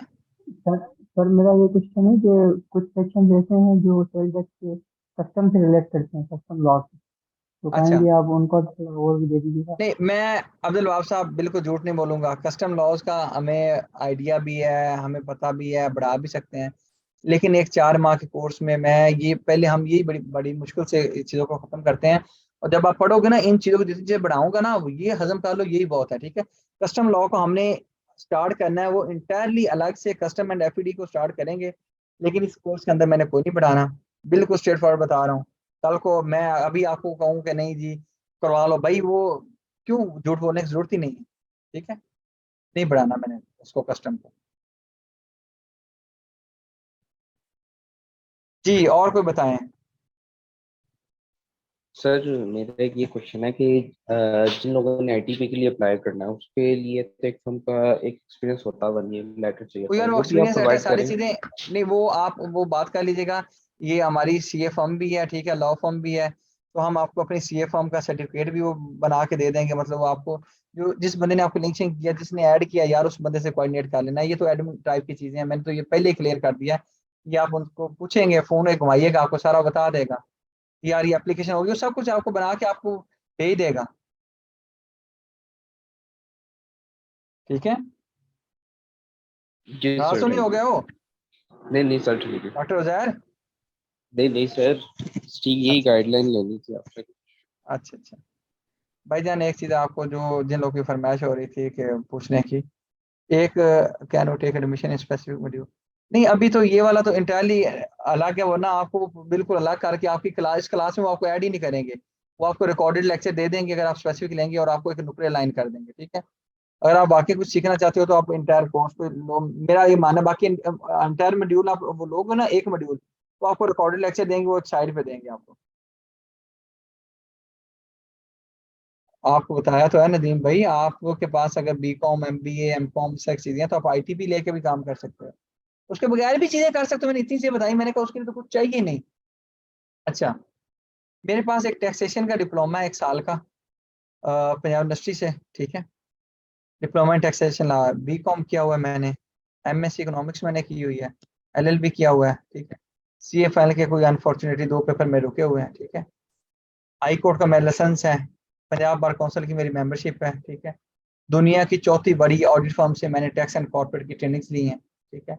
मेरी ज़्यादा जो एक्सपर्टीज़ है, मैंने ऑडिट में भी टाइम लगाया हुआ है, लेकिन मेरी expertise tax and corporate law की है, ठीक है। उसके बाद मैंने डिफरेंट फर्म्स में मैनेजरियल लेवल पे असिस्टेंट मैनेजर सुपरवाइजर के तौर पर काम किया हुआ है, ठीक है। मेरी अपनी लॉ फर्म है, ठीक है, कराची में भी उसका ऑफिस है, लाहौर में इस्लामाबाद में भी ऑफिस है, ठीक है। लाहौर में मेरा किसी के साथ ऑफिस शेयरिंग पे है, लेकिन कराची एंड इस्लामाबाद में मेरा अपना इंडिपेंडेंट ऑफिस है, ठीक है। उसके बाद ये एक सीए फर्म है, इसके इसमें मैं एज अ पार्टनर काम करता हूँ, लीगल एंड टैक्स। ये मेरा छोटा सा तारुफ है, दैट्स इट।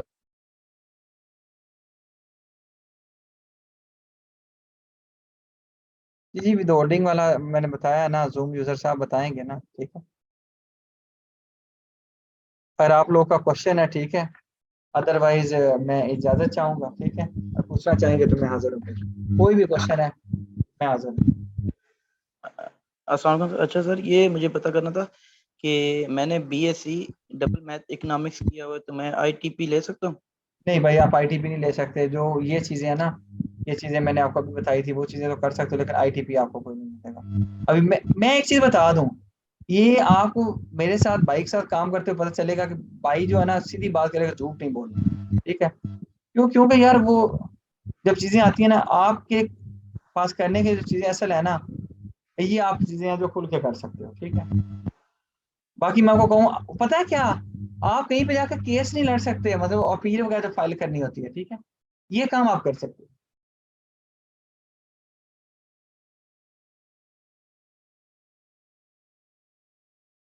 जी